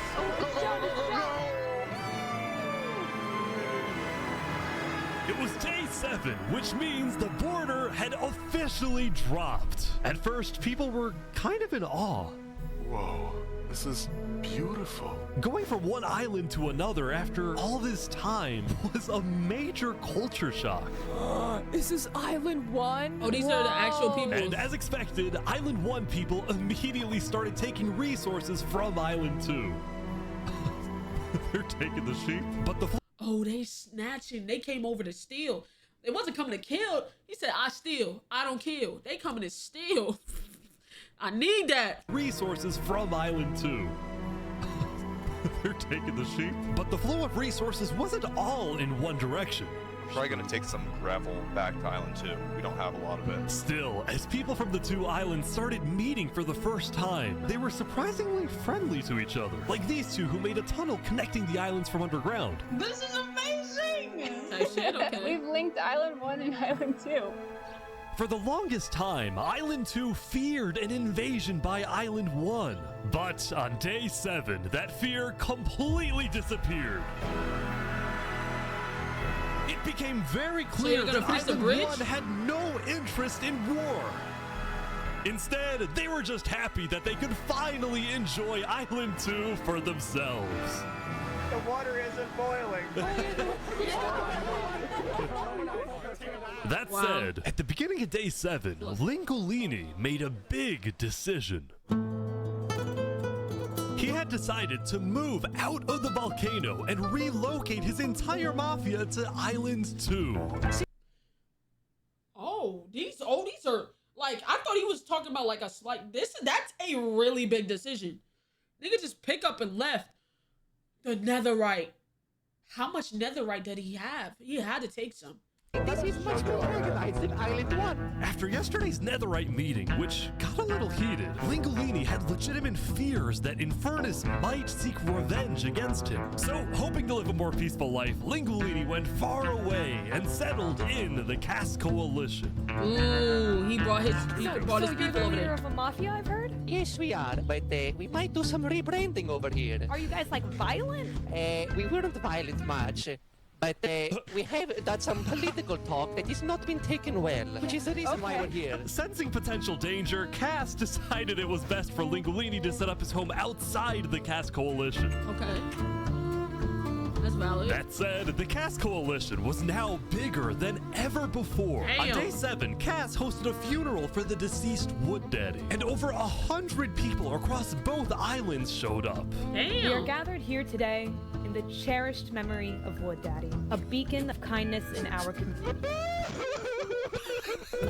Oh my god. While Cass's influence grew, the Commonwealth was in shambles. I can see. They lost damn Saps' near all trial leaders. yesterday was a disaster And for they the lost that nigga. Commonwealth. Island 2 had entrusted the Commonwealth to run the trial of Saps. So when Saps escaped his execution, people lost all faith in the Commonwealth, which at Jesus. one point was the most powerful civilization in the world. On day 7, most of the Commonwealth leaders resigned, leaving just one player, Sitzkrieg, as the sole ruler of the Commonwealth. We're actively searching for Saps right now. We will restore honor to the Commonwealth. One of Sitzkrieg's biggest goals was to find and kill Saps, but his other big goal was to regrow the Commonwealth's population, which by this point had shrunk by a lot. So he sent out a lot of public invites, especially to the people of Island 1, and it actually did work, until one of the people who moved in was Knight Arcturus, the lead builder of Westhelm, who had to flee from Westhelm because Spood had found out about his secret plans for revolution. You didn't even get him gone? Oh, damn. Yeah, the Commonwealth is letting us hide out here. So as long as Spoo doesn't find us, we should be okay. Speaking of fugitives, the world's biggest fugitive, Saps, was back to hiding in the jungle after miraculously escaping from his trial, although his spirits were quickly fading. Everyone thinks I'm a murderer. I just don't know what to do anymore. Saps knew that Sitzkrieg and the Commonwealth soon planned to scout the entire southern islands to hunt him down.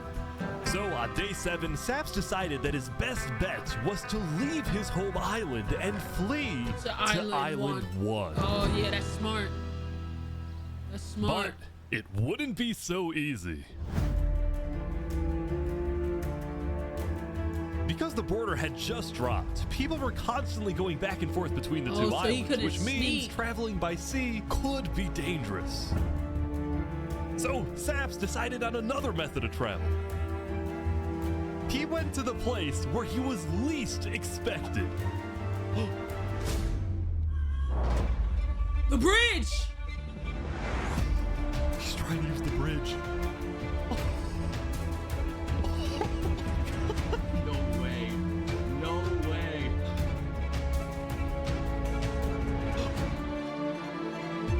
Look, look, look, look, look. What the heck? What are you doing, bro?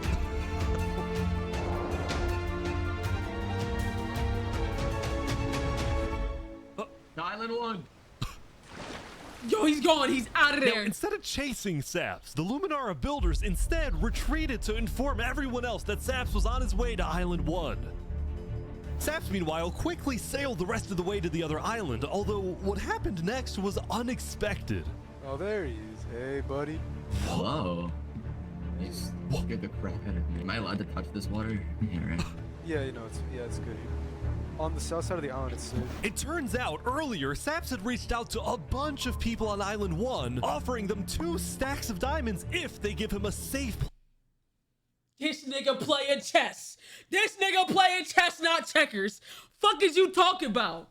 2 stacks of diamonds if you provide me protection. This nigga's playing chess. To the niggas that need the diamonds, they don't have access to the diamonds. This nigga's playing chess, bro. Place to hide. And out of all people to accept his offer, it was Turntap, the leader of the Covenant, the most feared and militaristic. It's the leader of the cult. Oh, so if niggas try to go up in there, they're fucking cooked. He got the best fighters on the island. Oh, he's good. Oh, he's good. He's good. Civilization on Island 1. How was the trip? I ran across the giant bridge that Luminar is building, and like all of Luminar was there. When Saps and Turtap finally arrived at the Covenant, Turtap immediately distributed Saps' diamonds to the Covenant army. But then, in a surprising move, he sent them out on a secret mission. Whoa. Turtap had sent the Covenant hit squad to Island 2, but not to accomplish a goal for the Covenant per se, but actually upon the request of Infernus. Linguini! Linguini betrayed us. Oh my fucking god. He ruined Oh my god. Oh my god. Oh my god. Bro, do you see how shit just escalates? Because they said, bro, all because Flux betrayed Saps. Saps became guilty. Needed some protection so he wouldn't get killed. Went to the island, gave them diamonds. They used the diamonds to fucking take the assassination attempt. Bro, this shit is crazy. Linguini betrayed us, humiliated us. He ruined our sacred land. Yesterday, Lingolini had opened up the volcano for netherite mining, and as such, people from all across Island 1 had started I told you, his part of the island wasn't secure anymore, so anybody was going through that motherfucker. I said that. As soon as that nigga left, it was up for grabs. Up the volcano for netherite mining, and as such, people from all across Island 1 had started mining in the volcano. And even though Lingolini had now moved out of the volcano, Sinica felt that since people were already mining, she had no choice but to let them stay. She was not happy about what Lingolini had done, and Sinica wanted revenge. Oh! They're killing the entire mafia. Oh my god. Oh my god. Oh now, my the reason god. the Covenant was willing to do Sinica's bidding wasn't just because she let them mine for netherite before anyone else. She did do that. Yo, these alliances is crazy. It was willing to do Sinica's bidding wasn't just because she let them mine for netherite before anyone else, but because as a civilization that values honor and loyalty, the Covenant didn't appreciate how Lingolini so publicly betrayed Infernus. They found him. Hey, you ever thought about diplomacy? We could have had Island 1 at peace and world peace, and we still can, really. Oh, here they go. But over my grave, he will not be a part of it. Oh, GG. Oh, they've got him. Oh, They've got him. Wait. Oh, he's fighting back. He's fighting back. They've got him. Mamma mia.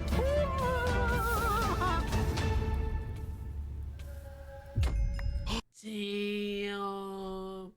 Linguini, bro. Damn. Yo, it's getting crazy. Oh my god. The Covenant had massacred the Lingolini Mafia. Before anyone could retaliate, the Blue Cross announced they would schedule a hearing, calling on the Covenant to explain what they had done. Oh shit. They built a new round table? That's tough.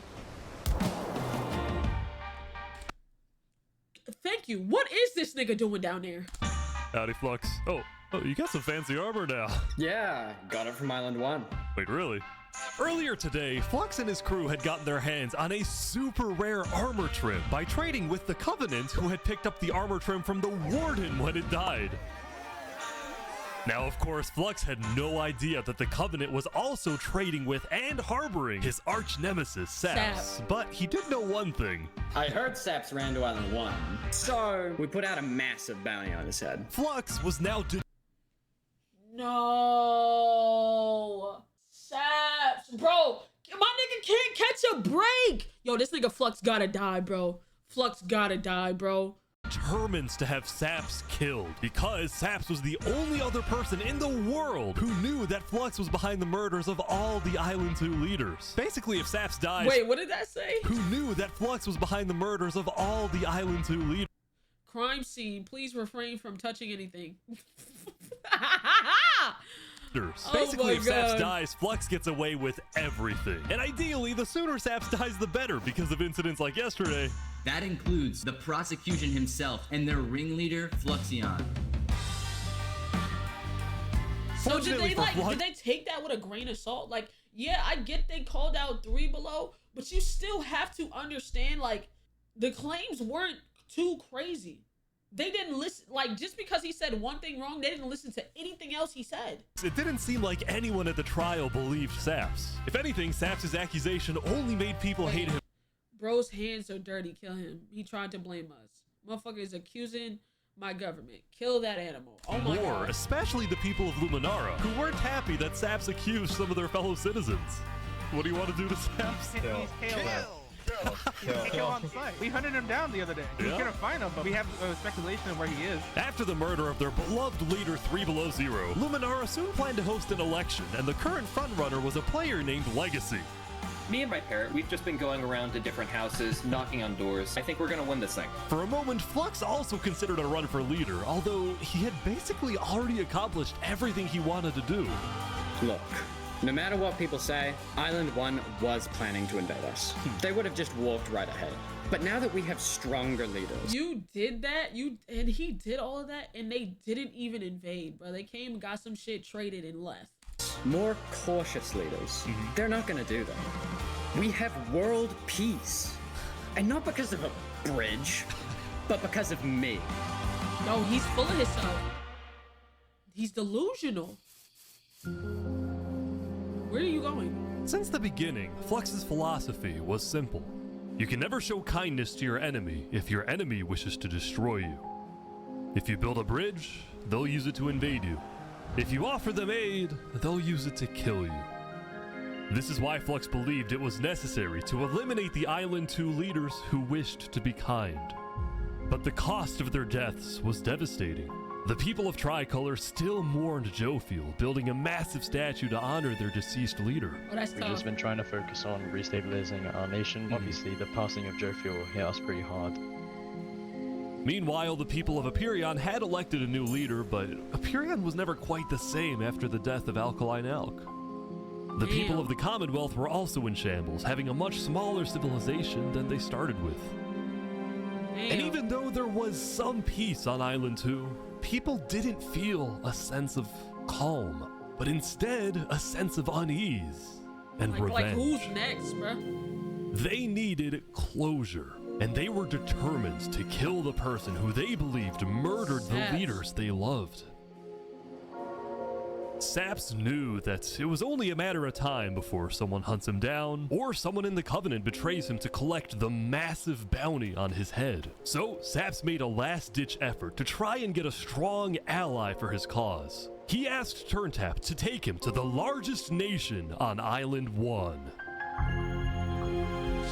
Spood. Oh, shit.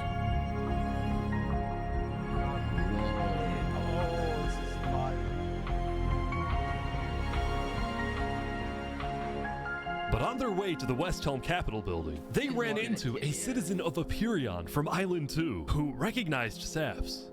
Oh. Oh, hey.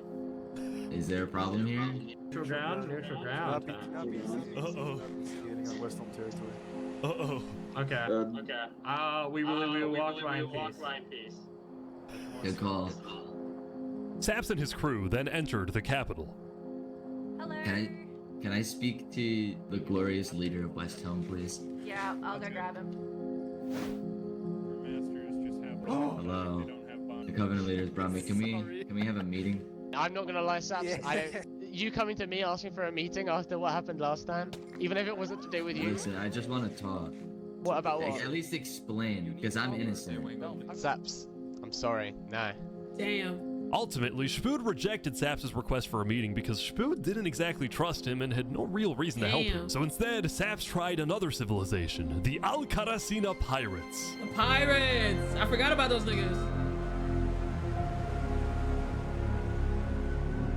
Although when he arrived, things felt a little off. Now, since you're here, you have to drop all your gear. I'm just kidding. Well, about that. Wherever you think is the safer option. At the end of the day, I don't want any of you guys to get killed for something that I'm being framed for, you know? But then, suddenly... Need to leave? Yo, shout out TurnTap. Shout out fucking TurnTap, bruh. Shout out TurnTap. Get that nigga out of there. What? Yeah. Sorry, what? Out of there. Where's he going? TurnTap had realized that the pirates were planning to kill Saps to collect the the bounty. massive bounty on his head. So he told Saps to run. What's going on? 1 second. You gotta go back to Covenant like immediately. We probably shouldn't have come out here. Now, on their way back to the Covenants, TurnTap suddenly started acting suspicious himself. Are we safe? Is everything fine? What's going on? Hold on. We need to go back to Covenant right now. You need to tell me what's going on or I'm not coming with you. Dude, either like you can handle this on your own or like just... Here, I'll explain to you in a sec. Just come on. Listen, it's hard to trust people right now, so I'm putting a lot of faith into you. This is so suspicious. As Saps ran, he pondered his choices. Either he puts his life in the hands of TurnTap, who may be wanting to kill him and collect the bounty for himself, or he runs away. Now. He don't feel it. He not fucking with it. He ran away. He's not fucking with it. Damn. It's all alone. Saps then climbed the mountains of Island 1, escaping from the last remaining person he thought he could trust. He was now all alone in a world of people who hated him and wanted him dead. Damn. He didn't even do... Bro, this is coming from a nigga who didn't even want... Bro, he built his shit on his own because he didn't want to be a part of shit. And they made this fucking fuck nigga Flux made him the centerpiece of all the hate. Boy, fuck that nigga, bruh. So he ventured into the snow.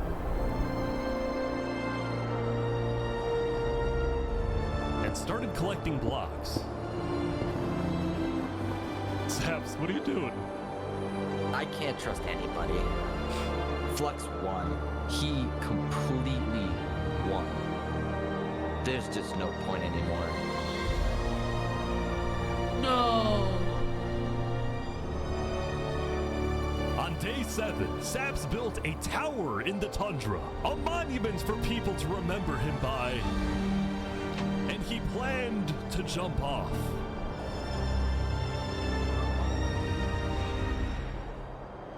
No. But he didn't. Bro, you gotta prove your innocence. If I have to die, I'm gonna make sure he does too. Ho! Ho! Ugh! That's what I like! Get that shit back in blood, bro. Today, we have 2 new prisoners who will fight to the death.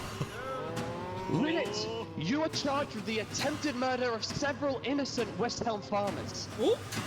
Remy, you are charged with conspiracy to murder West Helm food supplier Dinosaur. Ooh. Ready, set, fight! Oh. Come on, Remy! Come on, Remy! You just trying to sell your food, twin! Wait, some guy jumped in! Wait! Oh shit! See, nigga, you down there minding other niggas' business, bro. You got your ass popped because you down there minding other niggas' business, bro. Some guy jumped in! Come on, Remy.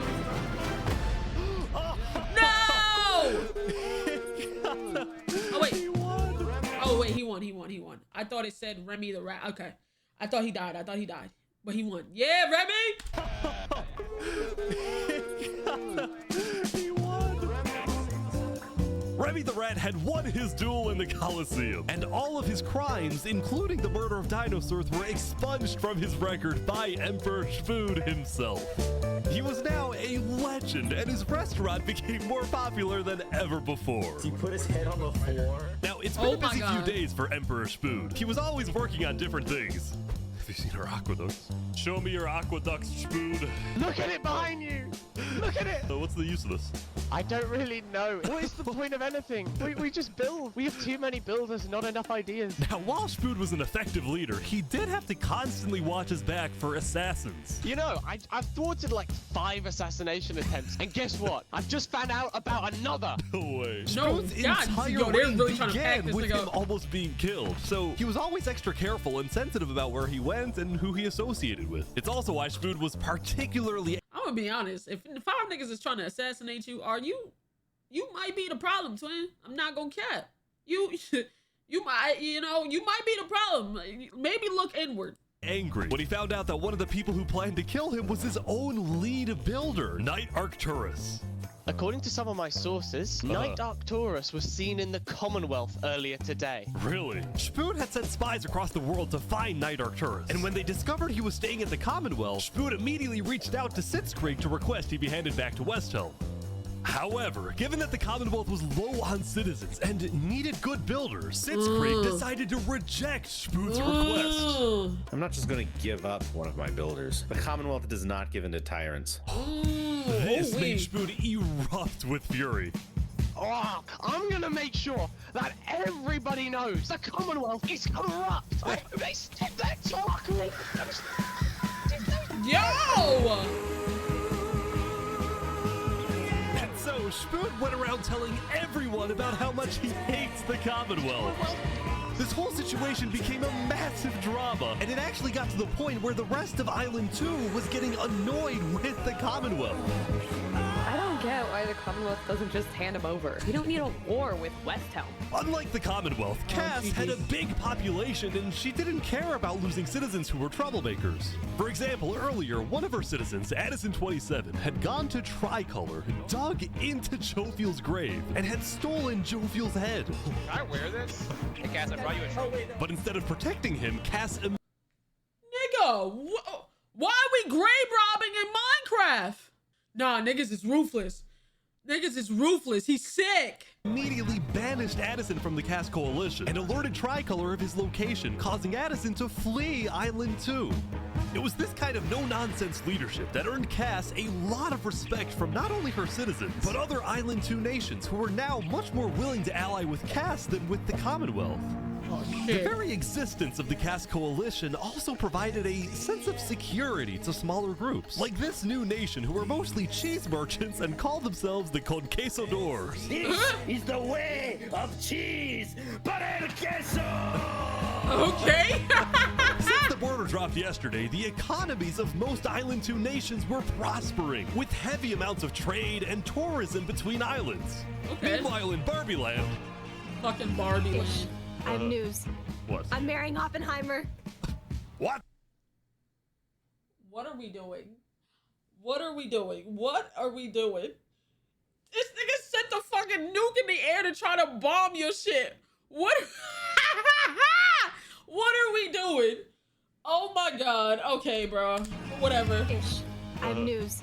What? I'm marrying Oppenheimer. What?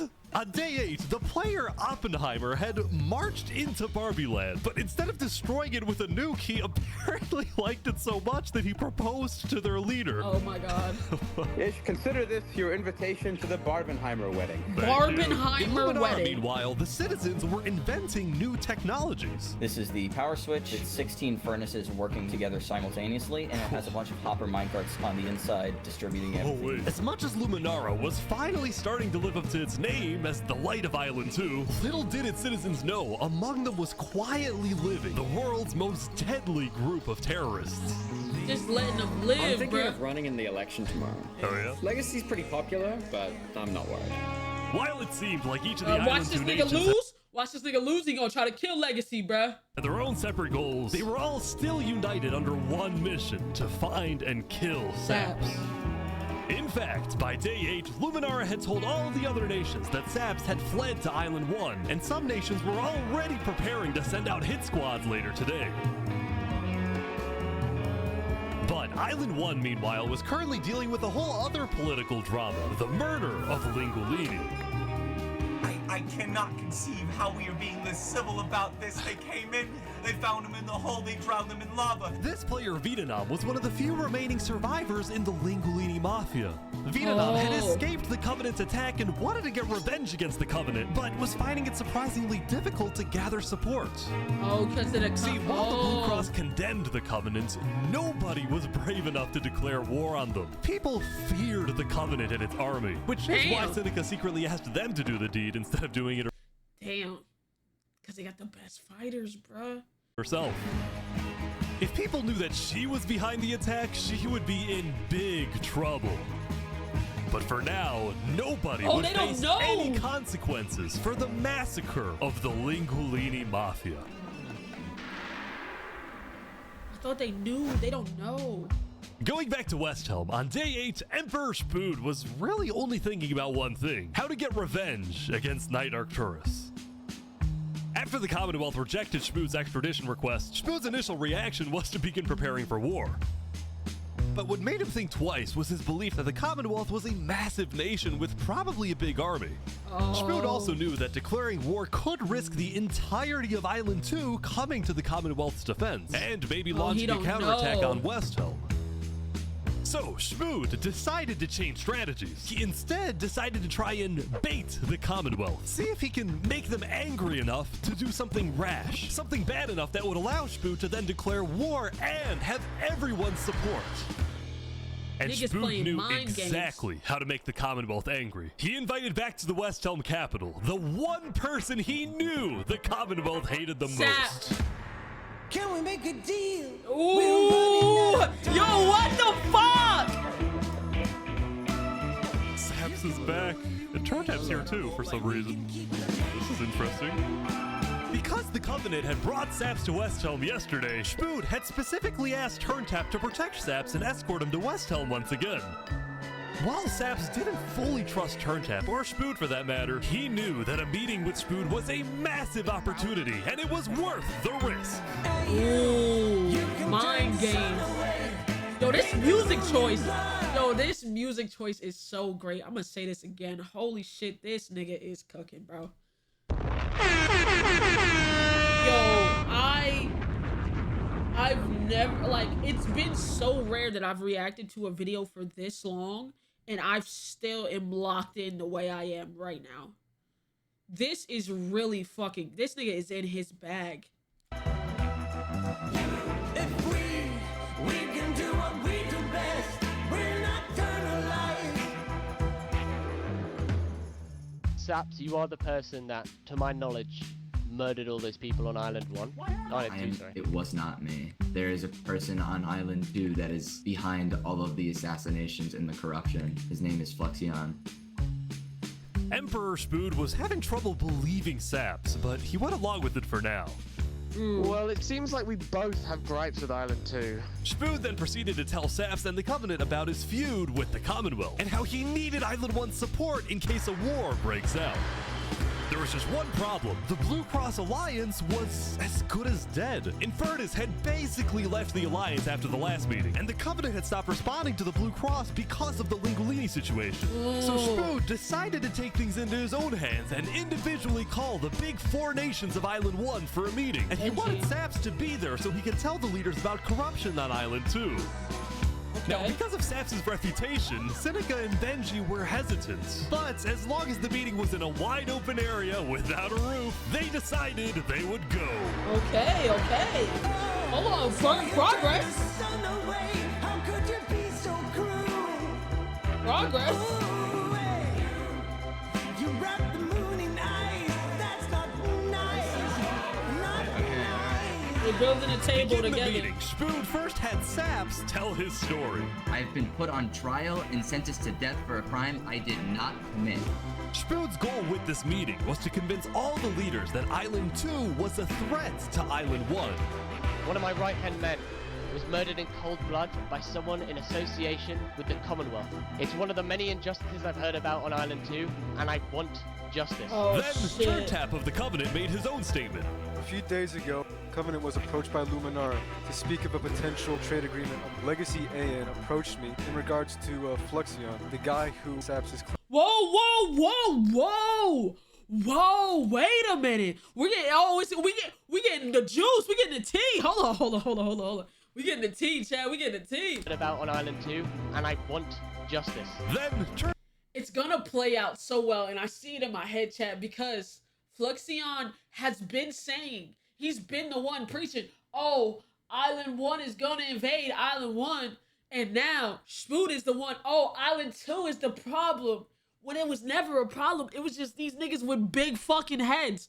Yo, it's about to get fucking good, bro. Tap of the Covenant made his own statement. A few days ago, Covenant was approached by Luminara to speak of a potential trade agreement. Legacy AN approached me in regards to Fluxion, the guy who Saps is claiming killed everyone, which I do believe. Whoa. Apparently, back when the Covenant traded armor trims with Flux, they had also done the same deal with Legacy. And Legacy had voiced concerns to Tap about Flux's run for leader, including how Flux was demoted from second in command, and rumor. Oh! No, wait. Yo, this is getting good, bro.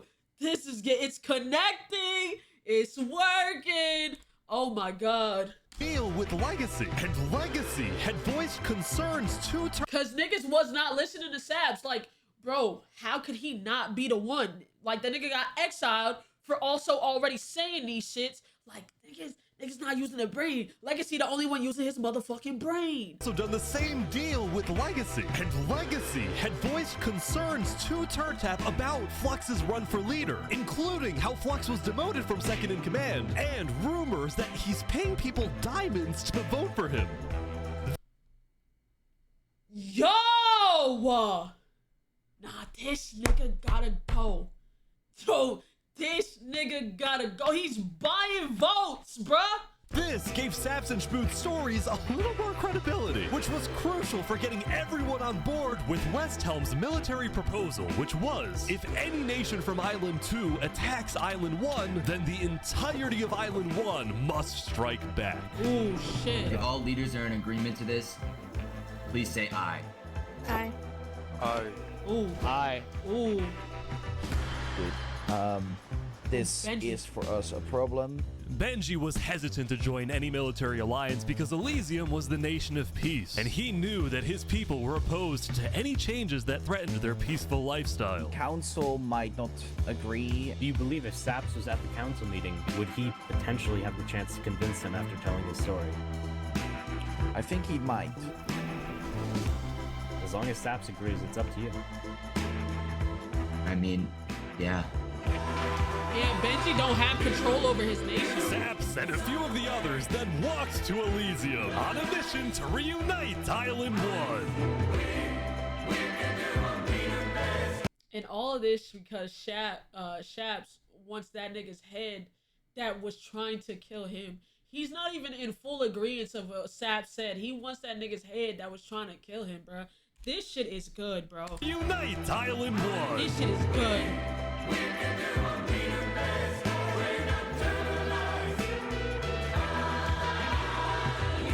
I have been framed for the mass assassination of Island 2 leaders by Fluxion. This is what happens when you don't believe your mans. You exiled him, but he told his side. Yeah, he actually had niggas listen to his side. And his conspirator. So many other people have died to the same tyranny and corruption that has been on Island 2. I'm just so lucky to be alive and share my story with you guys.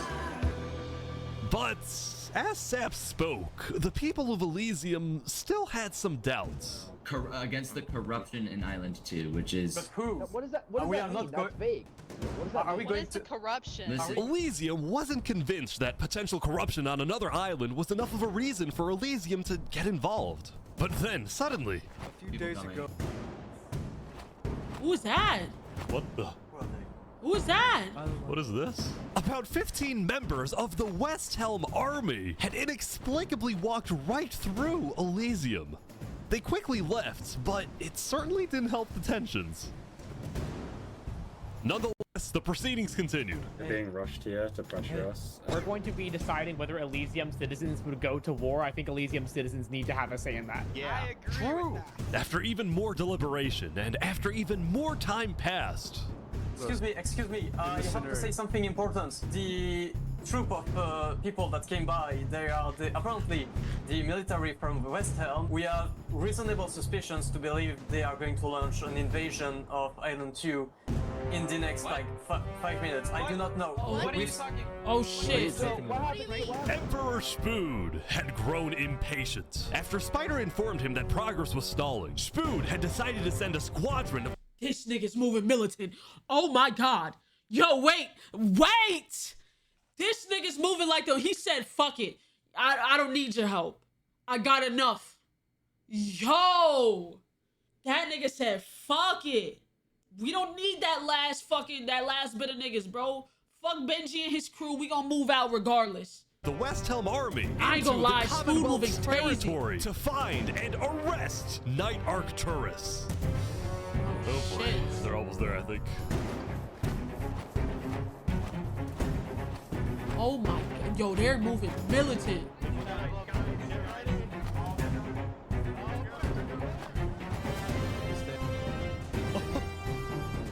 Hello, Ben. We are here peacefully. We're simply looking for a man by the name of Knight_Arcturus. Alright. We don't have him. We do not know where he's at. We have not seen him, nor have we heard from him. We don't have him. Where are they going? Is that it? With their first plan failing, West Helm went to plan B. Shield wall, shield wall. What the? What's happening, guys? They're forming a shield wall. Are they locking them forming in? a shield wall outside. Everyone leave. We're getting out of here. Yeah. Alright. Everyone bail, bail. The West Helm squadron had successfully intimidated the Commonwealth leadership into fleeing their own nation. Oh, nah. West Helm then went around searching every house, every mine, every crevice of the Commonwealth. But ultimately, Knight Arcturus was nowhere to be found. Yo, they on timing. Meanwhile, at the Cass Coalition.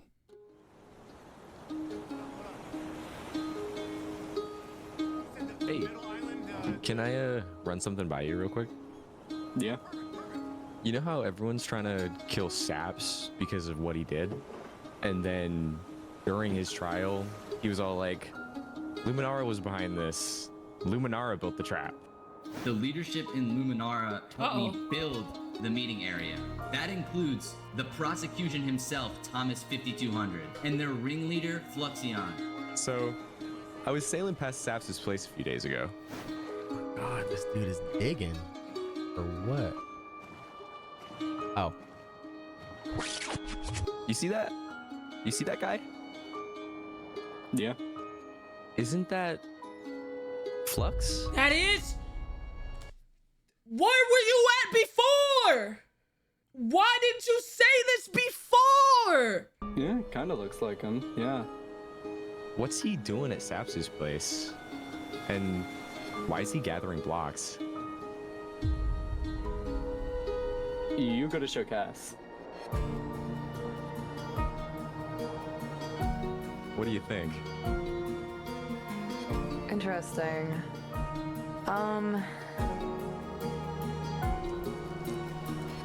You know what? Go show this to Tricolor. And probably also Hyperion. I'm on it. Uh-oh.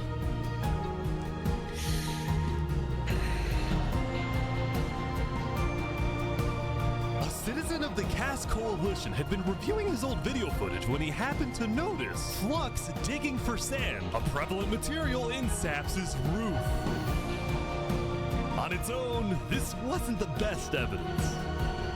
But for some people, it was enough. It did raise some questions. Suspicion, yeah. Finally, bruh. My dog is innocent, man.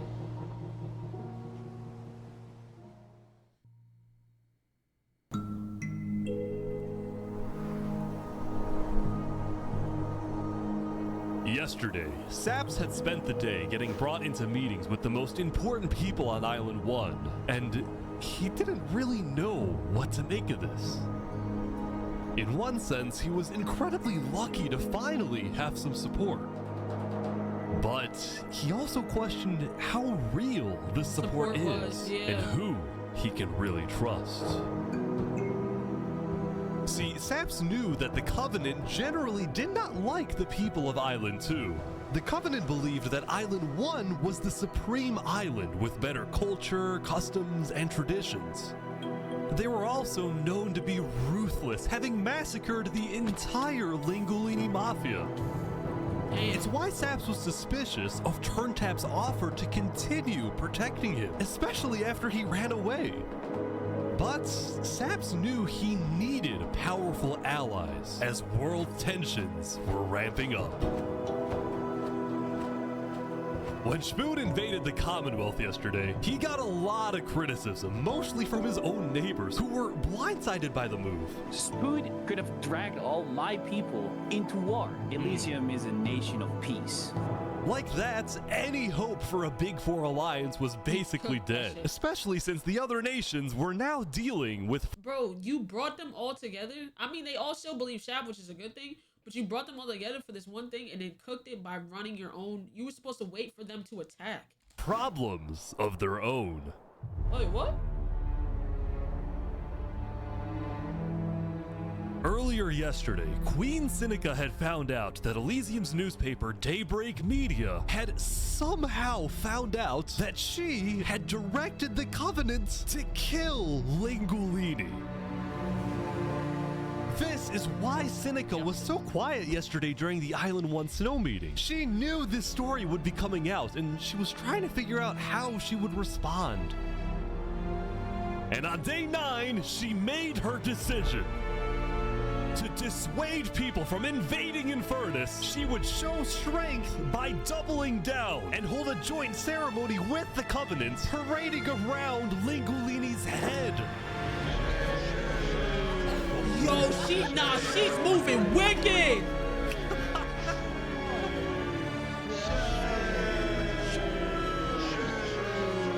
Nah, she's a demon. Let this be a lesson. Shame to those who disrespect our volcano.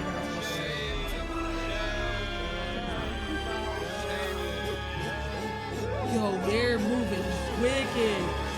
Meanwhile, on the other side of the island, the Blue Cross was hosting a meeting. Vietnam, I'm getting word that Infernus is having a ceremony to burn the head of Mario. If I can't get his head back, then it's war. Oh shit! Put my hands around each and every one. The leaders and representatives then decided that Infernus needed to be punished, and they started discussing whether or not to declare war. But then, not even a minute into the discussion, If everyone is Benji! Oh shit, bro, it's getting wicked. against them, then we are not going to Benji's dead! Benji's dead! What? How? Benji, the leader of Elysium, had suddenly died. And before anyone could even ask about what happened, a member of Daybreak Media made a shocking revelation. We know that Benji had been one of the people who made the call to kill Lingolini. What? No, what? Niggas is just lying? Oh my god! Oh, fake news, it's all lies. Fake news. The right wing me. What? This is so crazy! The proper, yo. This shit is Twitter. Yo! Apparently, Benji had admitted to Daybreak Media that he, alongside Infernus, had approved the killing of Lingolini. At the time, Benji believed that killing Lingolini would finally resolve the conflict over the volcano and bring peace to the island. But he ended up seriously regretting this decision, so he told Daybreak Media everything, exposed Infernus, and then ended his life. Yo, nah! No way! No way! Nigga called, bro, nigga stirred the pot on Island 1 and then ended it. Yo! Now, because Benji had repented, the Blue Cross Conference decided not to punish Elysium and instead focused on Infernus. I don't know about war. Maybe a trial? Give Infernus a chance to tell their side. Flux was representing Luminara at the meeting, and the leaders actually agreed with his idea. Get this nigga out of here, bro. So later today, there would be a trial against the entire nation of Infernus. Now, when the meeting came to an end, Flux was approached by a few guards from Tricolor. Ooh, oh, he did go tell Tricolor. He told Tricolor in Aldrion or something like that with that information. Ooh, We know about the assassinations, all right?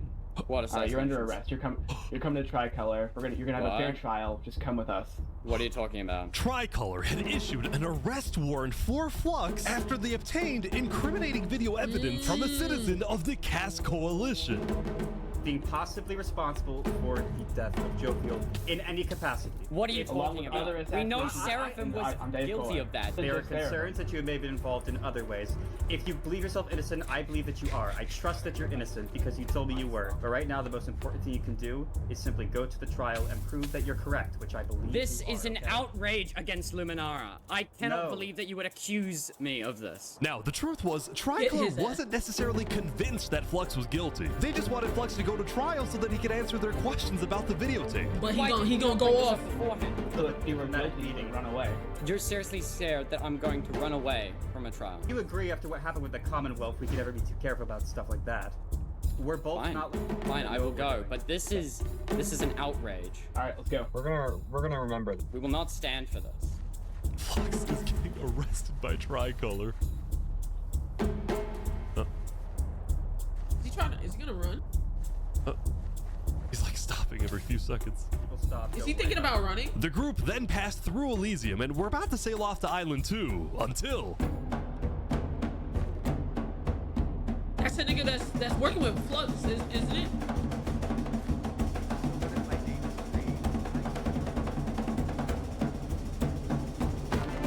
Oh!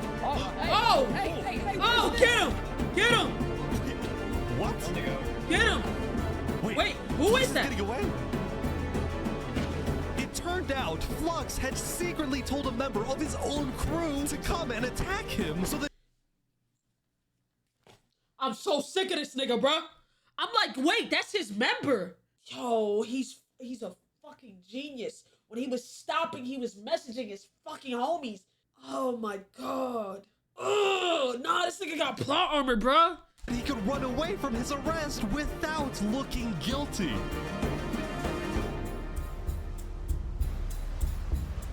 When Flux returned to Luminara, his whole world had flipped upside down. He believed he had covered all his tracks, that he had gotten away with everything. You should have killed Saps. You should have killed Saps, bro. Now Saps is able to relay this information and that video is out. You're cooked. But for now, he had to remain calm and decide on his next move. Legacy.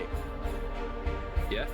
We've just been informed that you have ties to the Covenant, and they're working with Saps the Traitor. So the problem is, we're afraid you're a national security threat. There's no way y'all let this nigga play this shit out. There's no way y'all let this nigga play this shit out.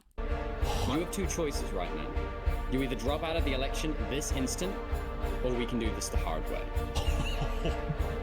Oh, that's tough. Alright. By forcing Legacy to drop out of the election, Flux had automatically become the leader of Luminara. Which means if Tricolor still wanted to arrest him, they wouldn't be able to just walk ahead and take him. They would have to invade Luminara itself. Yo, there's no way y'all let this nigga get away with this.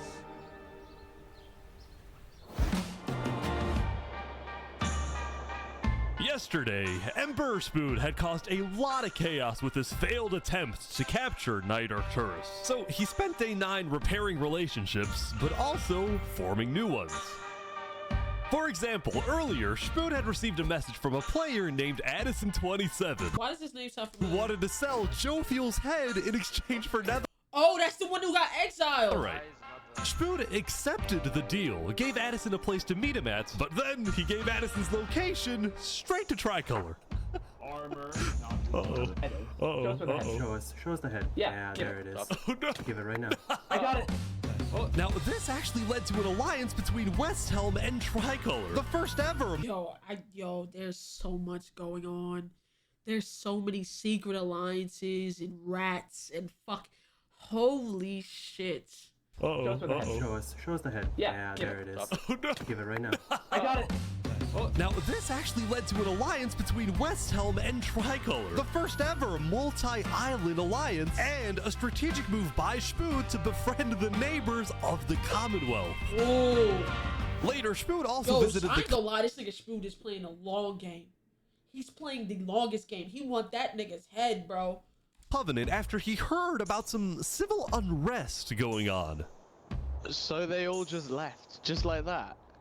Apparently, about half of the Covenant's entire population had decided to leave the Covenant. Why? This is because they believed TurnTap was betraying the Covenant's values by constantly trading and associating with Island 2. And what made a lot of them really angry was the fact that TurnTap was making them protect Saps.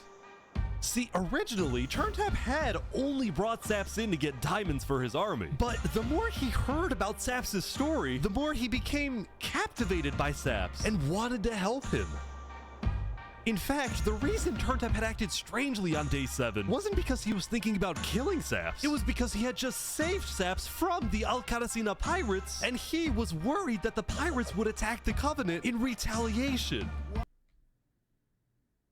Oh, shit. Yo, this... Nah, I ain't gonna lie. The plot is crazy. He's a good guy. A little crazy, but he's a good guy. Yo, nah, this is getting wild. Walk ahead. Anyway, now that TurnTap had the pirates against him, as well as much of the Covenant forces, which TurnTap himself had trained to be ruthless, it's fair to say that his life was in grave danger. But before he and Spood could figure out a solution, the Covenant suddenly had a surprise visitor. Come here, you're under arrest. Uh-oh. Yo, they're trying to kill me? Sap? You killed our leaders. Oh! He was the nigga from the Commonwealth. You destroyed our island. After days upon days of searching, the Commonwealth had finally found Saps. It's literally the guy. Saps is now hiding. This player, Zekor, was now the main diplomat of the Commonwealth, and he knew that this was his opportunity to finally kill Saps. The last thing he needed to do was to convince Spood to hand Saps over. Spood, come here. Please, let's have a talk. Let's have a chat. Are you a friend of this criminal behind you? Alright, could you guys come inside? Oh boy. Here we go. Uh-oh. We can put all of our... But he's not... Spood isn't gonna give him up because the Commonwealth won't give up that nigga, bro. He knows that dude is from the Commonwealth. He's like, I'll give up Saps. I think he's gonna be like, I'll give up Saps if y'all give up old dude. And they're gonna have to do a swap. But I don't know how this plays out. Fighting behind us. I propose a trade. You give me Saparada. Told you. And the Commonwealth gives you Knight Arcturus. Oh wow. RT for Saps. I mean, where would this happen? You can let us take Saparada now. And then... we can kill Arcturus for you. No, don't kill him. He needs to fight in the Colosseum. Alright, we can make that work as well. Wait, so you're saying you know where he is? Uh-oh. It's interesting because Siegfried said he didn't. Uh-oh. Okay. We don't have him. We do not know where he's at. Uh-oh. Look, he comes back every now and then. We'll find him. Really? Is that so? Why would I lie? So you'll find him for me? Spood, don't do this. Look, Spood, I have to be honest. I'm shocked that you're defending this criminal. Either you accept this deal right now, or I tell everyone from back home that you're harboring Saparada. They'll all declare war on you, and this will be the end of West Helm. Oh, shit. That's a hell of an ultimatum. So, just to make the Wait, terms hold on. of this deal... Shmoot ain't no bitch though. Hold on. You heard that laugh? Oh, he's on timing.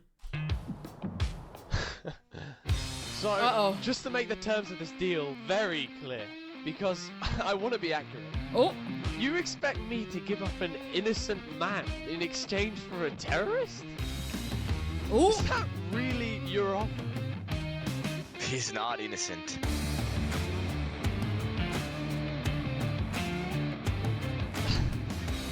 Alright.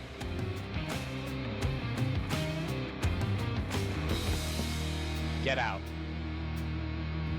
Now.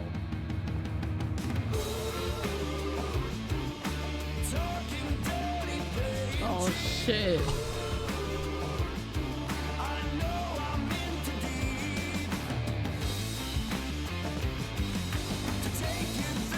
Oh shit. He on BT, bruh. Oh shit. Soon, it would be time for the trial of Infernus, which had become a very anticipated event because Seneca had told everyone that she actually planned to attend. As such, Turntap would be there to help her, which meant Saps also had to go. Oh shit. He wanted the Covenant's protection, which would actually come in handy. But Saps getting attacked. Wait, Oh, wait. Wait, who just attacked him? Wanted the Covenant's protection, which would actually come in handy. Mr. Rico. But Sap's getting attacked. Oh no.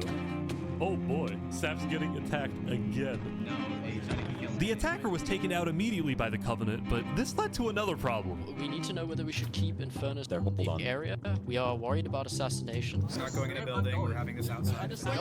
Seneca and the rest of Infernus had arrived, but were refusing to enter the courthouse because of safety concerns. Oh shit. Infernus is saying outside or nothing. They're not going in. And as expected, people were quickly becoming impatient. I have to stand here for 5 more minutes. I'm gonna pull all my hair out. Let's come inside. Oh shit. These people don't have the ability to come in this building. The trial hadn't even begun, and things were already out of. The trial hadn't These niggas dead ass have on suits. Oh my god. Even begun, and things were already out of control, and then someone's setting up dripstone. Oh, wait. Dripstone.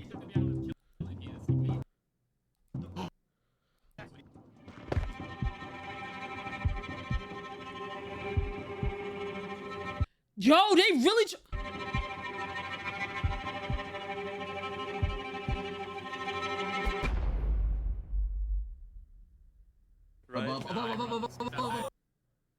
Turn tap! Oh my god! Yo, what? What? Oh!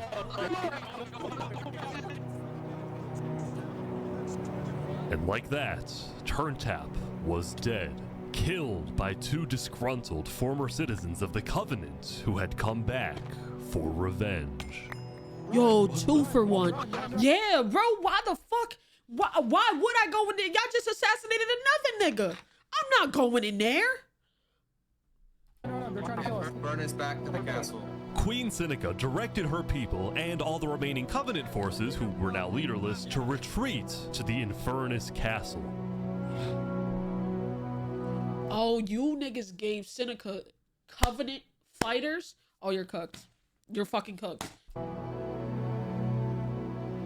Oh my god. Both Infernus and the Covenant were eventually found guilty of murdering the Lingolini Mafia.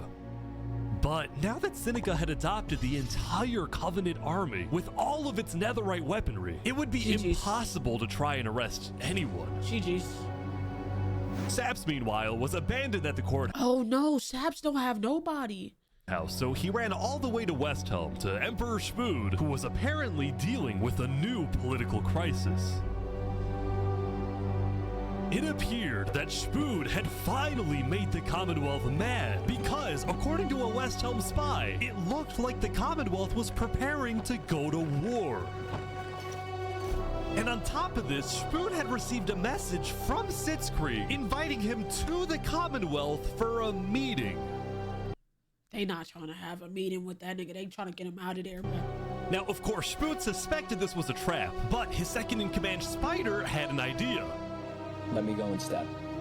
Well, let them kill me, and if they do, we'll have the right to obliterate them. Basically, if Spider goes to this meeting and actually gets killed, then in the eyes of the world, this will give West Helm permission to finally wipe the Commonwealth off the map. You're a hero, Spider. Glory to West Helm. Oh my god. Yo, this is getting deep. These guys are all waiting for something to happen.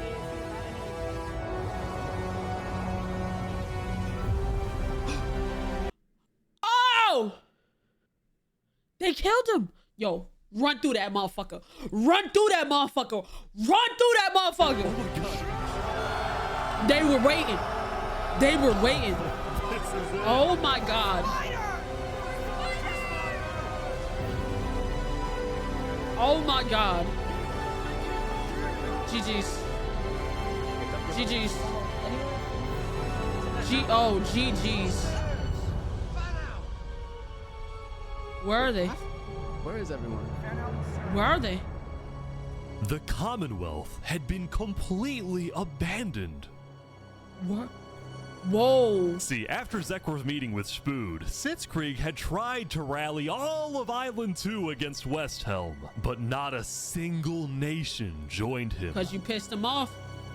Throughout its days, the Commonwealth had faced chaos, infighting, global humiliation, and now Sitzkrieg was utterly defeated.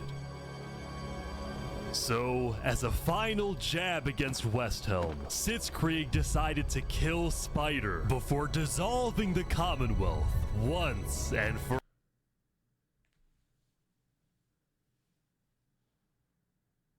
Wow. Fucking wow. That's so pussy, bro. But it's smart. Fuck. Oh my god. Sitzkrieg and his remaining citizens then decided to pack up and relocate to the one place in the world that West Helm wouldn't be able to infiltrate.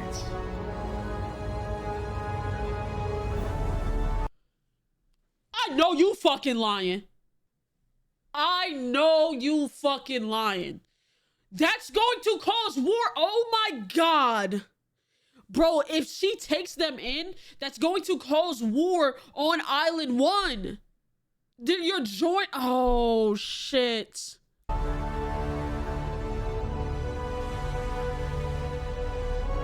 on in, guys. Welcome to Infernus. Thank you, Seneca. There are so many people. Oh my god. Infernus is massive. It's gonna be Infernus versus Spood. Wait, Cass. What's Cass doing over there? Oh my god, this is. Oh my god, we only have 30 minutes left. What? How could this end?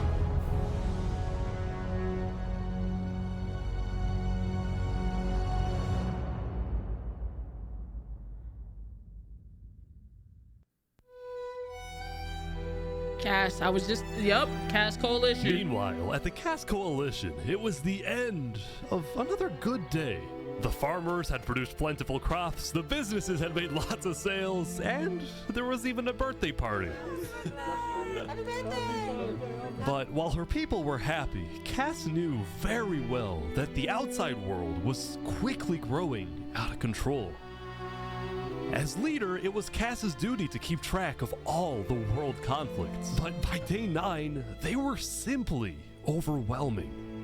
She watched from afar as the Commonwealth fell apart. She watched as world leaders died left and right. Benji. She watched Infernus avoid justice by blocking themselves off, with Netherite at their defense, as well as the volcano's sheer height. Yet despite all the turmoil, Cass spent most of the day trying to solve what was now the world's biggest mystery. Who had really murdered all the Island 2 leaders? Was it Saps? Or was it Flux? See, earlier at the Blue Cross meeting, members of the Cass Coalition were listening carefully. Covenant was propagating anti-Island 2 propaganda, which is ridiculous. Yeah, we didn't agree with that. Island 1 never had beef with you guys. It was really just a covenant. They can see that Island 1 is gearing up to invade us, and at least they'll know I tried to warn them when Island 1 comes and kills us all. But the Covenant was going to invade us, right? Honestly, probably not. I think they were just trying to scare you guys. Thank you. Flux had fully believed that Island 1 was going to invade and even yelled at the other leaders for doing nothing, which made Cass think, what if that's the reason he killed them? Besides, what would be Saps? Yeah, Saps had no reason to kill them. His motive. There wasn't even a motive alleged during his trial, yet he was still found guilty. In fact, thinking back, the trial itself was suspiciously short, and the judge made a decision very quickly. Well, on day 9, one of Cass's citizens was scouting the Commonwealth and figured out why.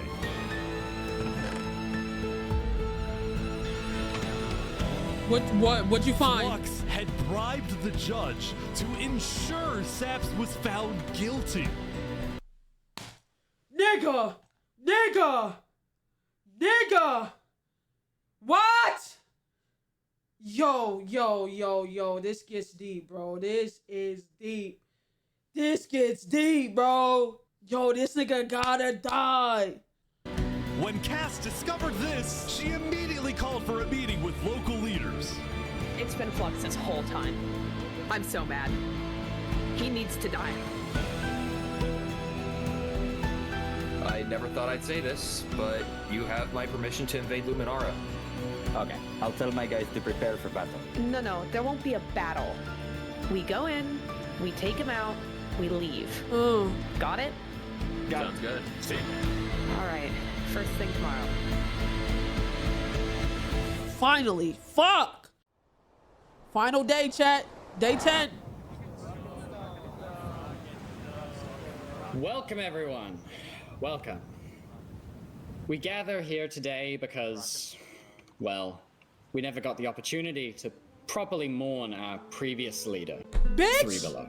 What's going on here? Bitch! He was more than just a Luminaran, he was a friend, and I'm very much excited that we can continue his legacy and complete the bridge which he would have wanted.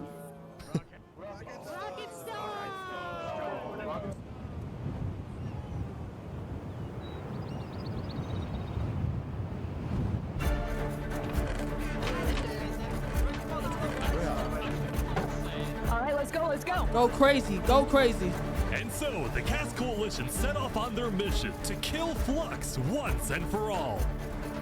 On the way, Cass stopped at Aperion to rally their people. We've found the person responsible for the multiple leader assassinations, including the assassination of your own president. Are we ready to fight for Luminara and for justice? All right, let's go. The plan was simple. Aperion would invade Luminara from the south, while the Cass Coalition approaches from the sea so that Flux can't escape.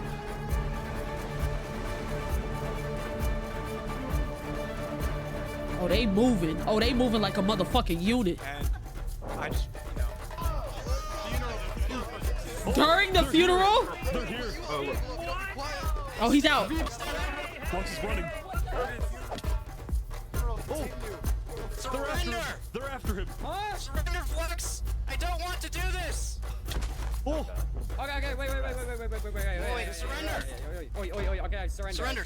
I'm not moving. Stop. Flux, you are under arrest, killing Jag, Alki, members of Tricolor, and leader of Commonwealth. This is an outrage! And attempting my assassination!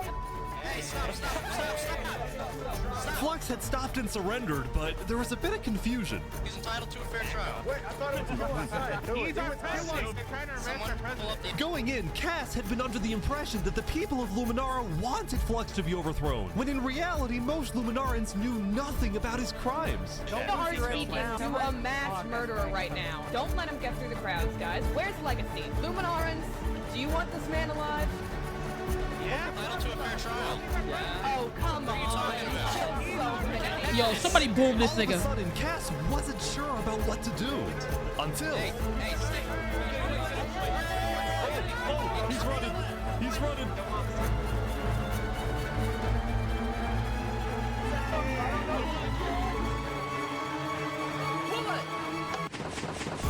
Oh! Oh!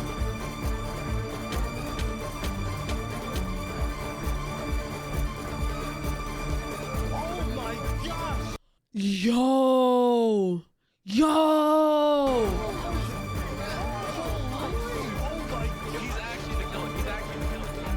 Flux had killed 5 people using a secret trap he had built the day before. This bought him just enough time to escape. You block up behind.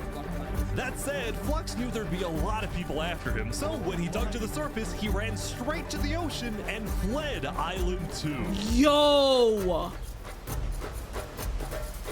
Still, Cass and Aperion sent out hit squads to try and hunt Flux down, while Legacy directed the citizens of Luminara to evacuate. I gotta move all of these people over to the Concave storage queue because no one is safe in Luminara at the moment.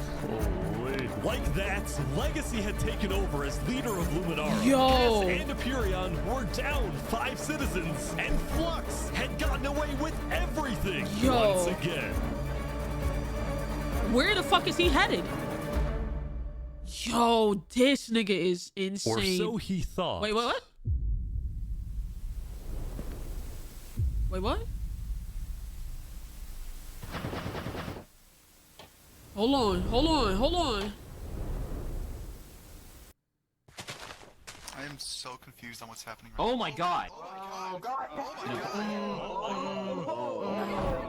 Oh my god. Everybody saw that shit.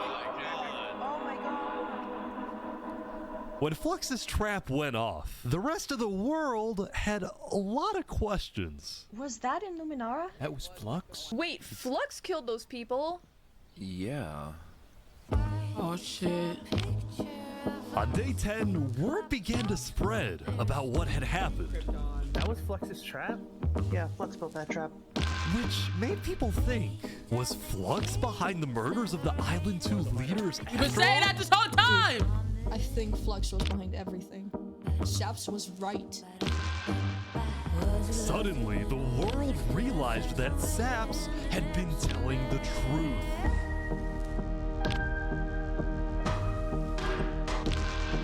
Yo. Yo!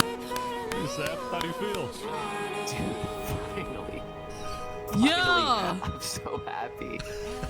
For the first time since he had gone into hiding, Saps had been vindicated, proven innocent, and the world was finally on his side.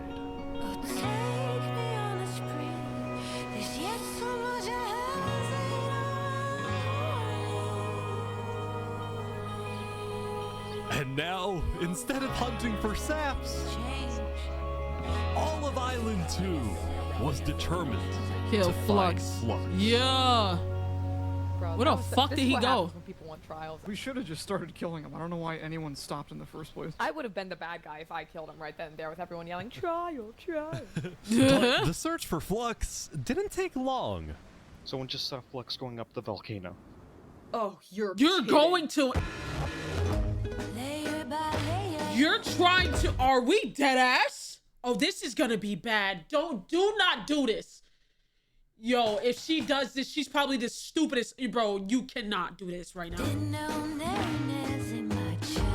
Queen Seneca had offered Flux refuge at Infernus You under the condition that he end and it. his crew build deadly traps all around the volcano perimeter so that nobody can break in.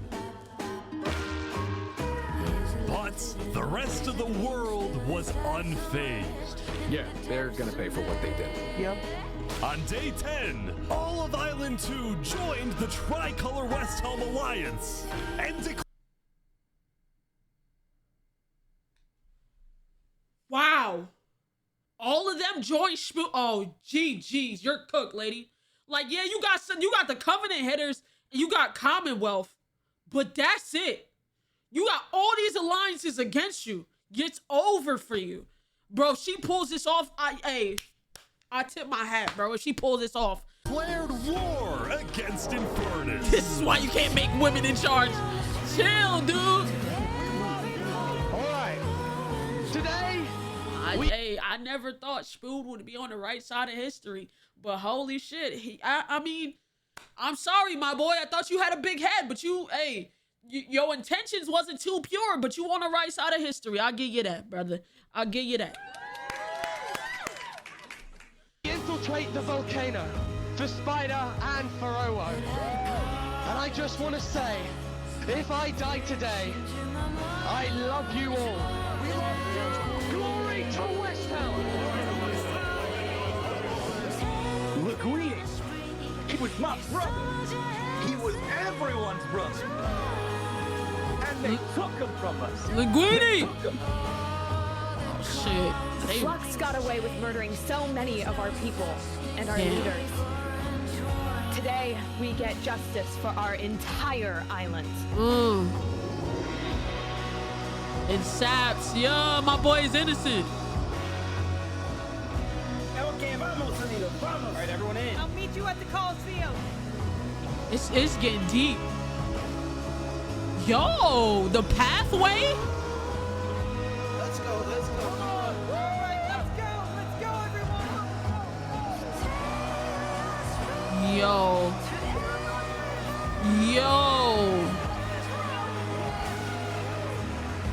This is insane.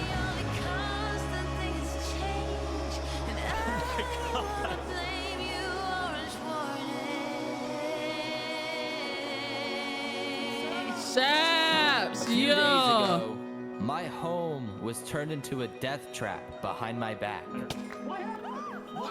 I was framed and then forced to go through a rigged trial. Guilty on all counts. Yes! A few days ago, every single person in the world wanted me dead. But today, you all know the truth about who really killed our leaders and our friends.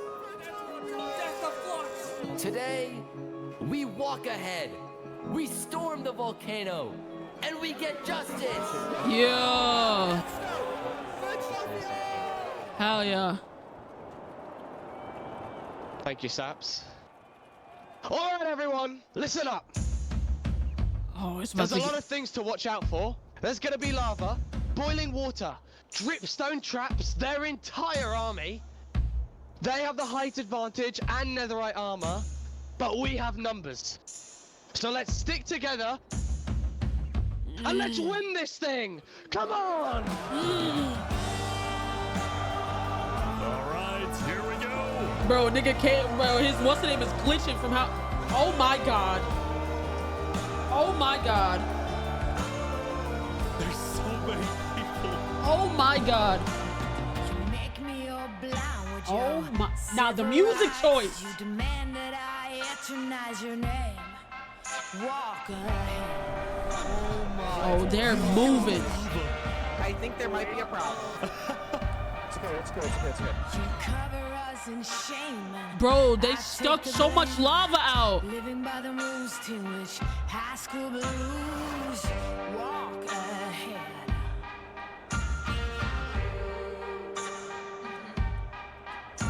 Beginners keep provoking. Blood rinse us, thirst choking. Yo. Anyone stand this nonsense? Eating away, telling us to stop. Cause you wanted to side with the enemy, bruh. Yo, this is crazy.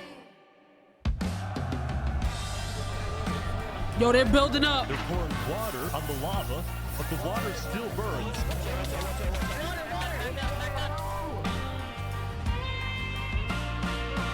Oh, they coming. Okay, send out the covenant now, right now. Oh, they're hiding. Go, go, go, go, go. Oh, yo! They're fighting on the ground right now. Covenant is attacking from behind. Yo! Keep going! Skin shine. Jokers got silver lining. Holy Mary sings songs in the wet rain. Shit.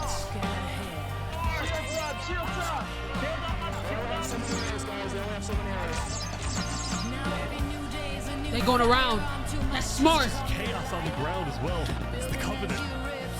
Yo, they're cooking. Oh my god. Get down off our mountain.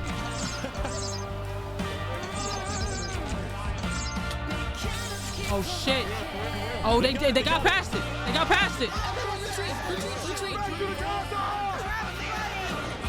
Traps! The traps!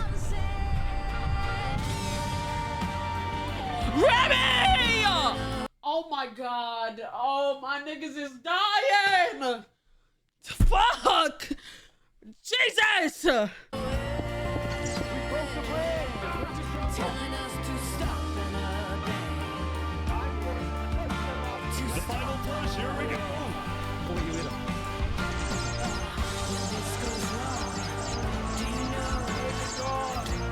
Oh my god.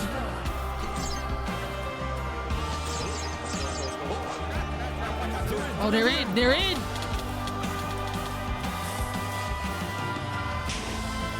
Oh my gosh. Oh shit. Yo.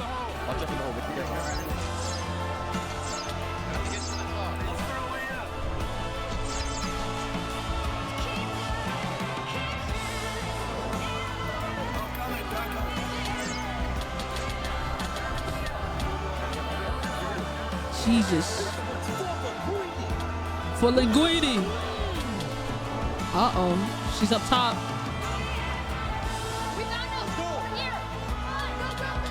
Oh.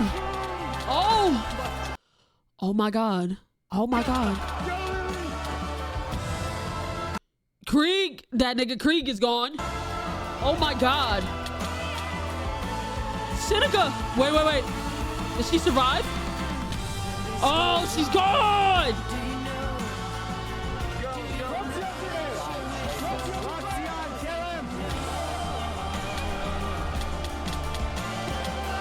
There's no way this nigga escapes again! Yo, get this nigga! There's no way he escapes again, bro!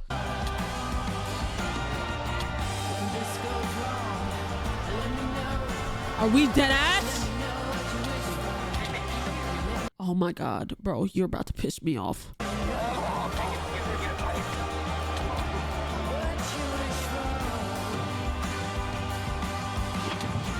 Did he die?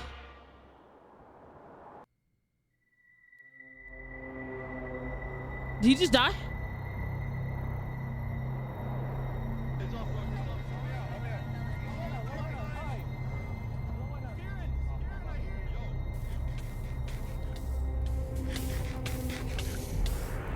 No fucking shot! How? Yo, you're about to piss me off. No. Surely not. Fuck. How is this nigga still alive? Yo. Of course he has a total. Of course. Yo. Where was he? I saw him. I saw him. We're gonna kill him. Run away. Yo. He's missing? Hold on.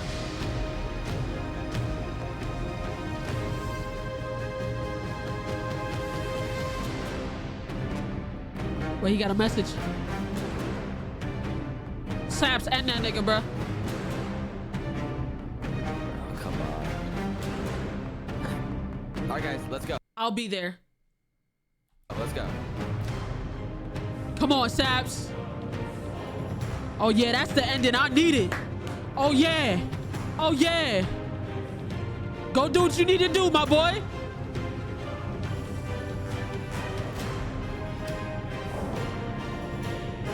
In the Coliseum? Oh yeah. Oh yeah. Oh yeah.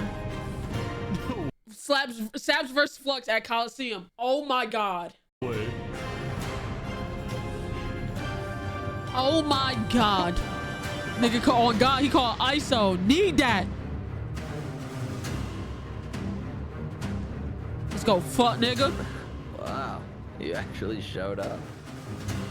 Can't say no to a friend, can I?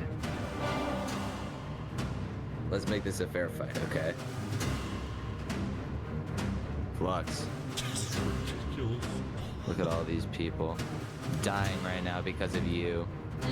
You know, Saps, none of this would have happened if you had died like you were supposed to. Ooh. I'm sorry for everything you've had to go through. Oh, you a bitch. I need that. Let's go. And the arrow? Fuck, nigga. Ooh.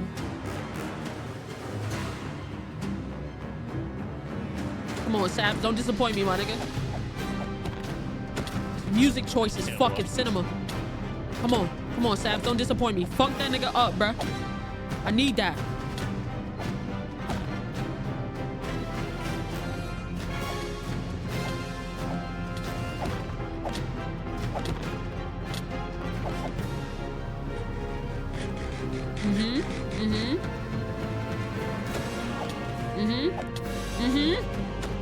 Piece that nigga up, Saps. Oh my God, this is fucking us. Oh! Oh! The lava plague! Oh, again!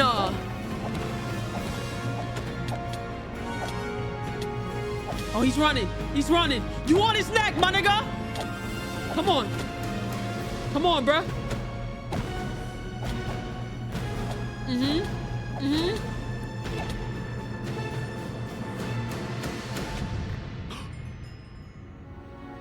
Who?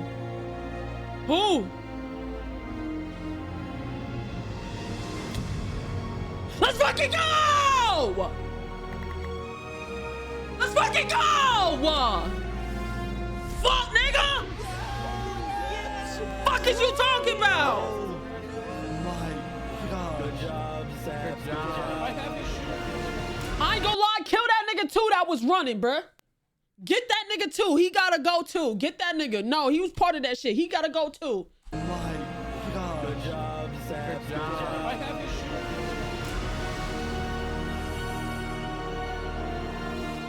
Saps had killed Flux, and with that, Flux's reign of terror was over. Let's fucking go, baby.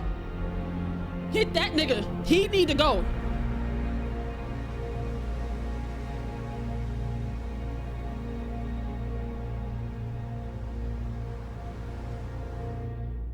Damn, that was good. Shit. Today, we gather to honor the lives lost in the Battle of Infernus. Since then, I think we haven't felt the same. I know I certainly don't. The Island 2 West Helm Alliance had defeated the Infernus forces. Thank God. But winning had come at a high cost. Damn, damn. Remy! Wood Mommy died too? God, yo, look at the graves, dude. Oh my God. After the war, people across the world took time to mourn their dead, reflect upon the battle, and then, eventually, decide how to move on. Linguini. Ligolini. Damn. Now that Infernus, the Covenant, and the Commonwealth were off the map, there were talks of creating a new world government. But ultimately, it never really materialized, and all the remaining nations just agreed to do their own thing Live and in have peace. peace. Damn. In the it took them losing over 600 members to be like, we need peace. Island 1 had taken the brunt of the war. Crops trampled, the big tree scorched, the volcano ravaged. As a result, people across Island 1 struggled after the war. Some of them joined cults, while others moved to Island 2 in search of a better life. Damn. Elysium was fine though. Instead of going to war on day 10, the Nation of Peace had decided to hold a peace festival. Oh wow. And on their shore was something new. A bridge stemming all the way from Luminara. They finished the bridge. Damn. All this happened because a nigga wanted to build a bridge. And so everybody lived on in peace, including Saps, who at long last had returned to Island 2. Am I strong enough? This brings back memories. Still, that nigga got loose. The world wasn't totally conflict-free. The Cass Coalition Bakery was yet to be exposed for causing the death of Wood Daddy. And Knight Arcturus was still in hiding, yet to be found by... Oh, this nigga, oh, bro, the whole time this nigga just been getting loose. God damn. Westhelm. It's a big world, so it's not a surprise that many stories like these may just never end. But I think there's some beauty in that. Nah, this is tough. Tricolor, Alcrazia, Aperion, Nevermore. Damn, Westhelm. We still have some work to do. We will catch that traitor. Damn, Spoon, you still on that? But tonight you can rest. You've made your emperor very proud. Conquistadors. Jury, you have heard all of the evidence. If you find Thomas 5200 guilty, get that nigga out of here. With his reign of terror, no, you caught him. Now. Yeah, oh yeah, you're cooked, buddy. Thomas, you're cooked, buddy. May you find mercy in the end, senor. Damn. Barbie Land. I forgot these motherfuckers exist. I ran away screaming. They got married. Oh my god. They fucking did it. They deadass did it. Oh my god. I forgot about the wedding. For me, because I thought you were gonna blow up my nation and kill all my citizens. But after we talked a little bit for like 5 minutes, I realized you could blow up my nation and kill all my citizens. He deadass tried. That doesn't mean you will. He deadass tried. You take Oppenheimer to be your one and only candidate. I do. Oppenheimer, same thing. I do. Yeah. Now, at this time, Barbie and Oppenheimer have requested that instead of rings, they will both exchange something slightly different. Huh? If you would please turn your attention to the nuclear bomb that's behind us. What the fuck? 3, 2, huh? 1. Huh? There's a big ass bee on the bomb. Are you shitting me?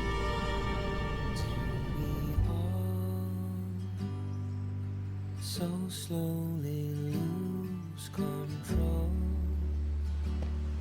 Yeah, my boy Saps. It's so crazy. He's just wanted to be left alone. Goodbye, friend. I wouldn't have even did that for that nigga. Trading ass nigga. Just, bro, he just wanted to live in his house in peace. Damn. That was fucking great.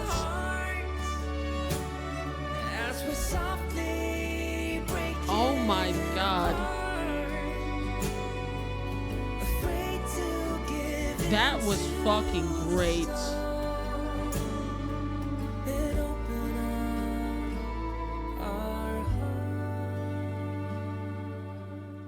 That was peak. That was one of the greatest reactions I've ever... Holy shit. That was the greatest thing ever placed on YouTube. And it was fucking Minecraft. Oh my god. Nigga said I'm crying. I'm not even mad at that. This was a good fucking, like, this is better than most movies that just recently dropped, bro. Holy shit. Peak. Shout out Ish. Holy shit. Great ass reaction.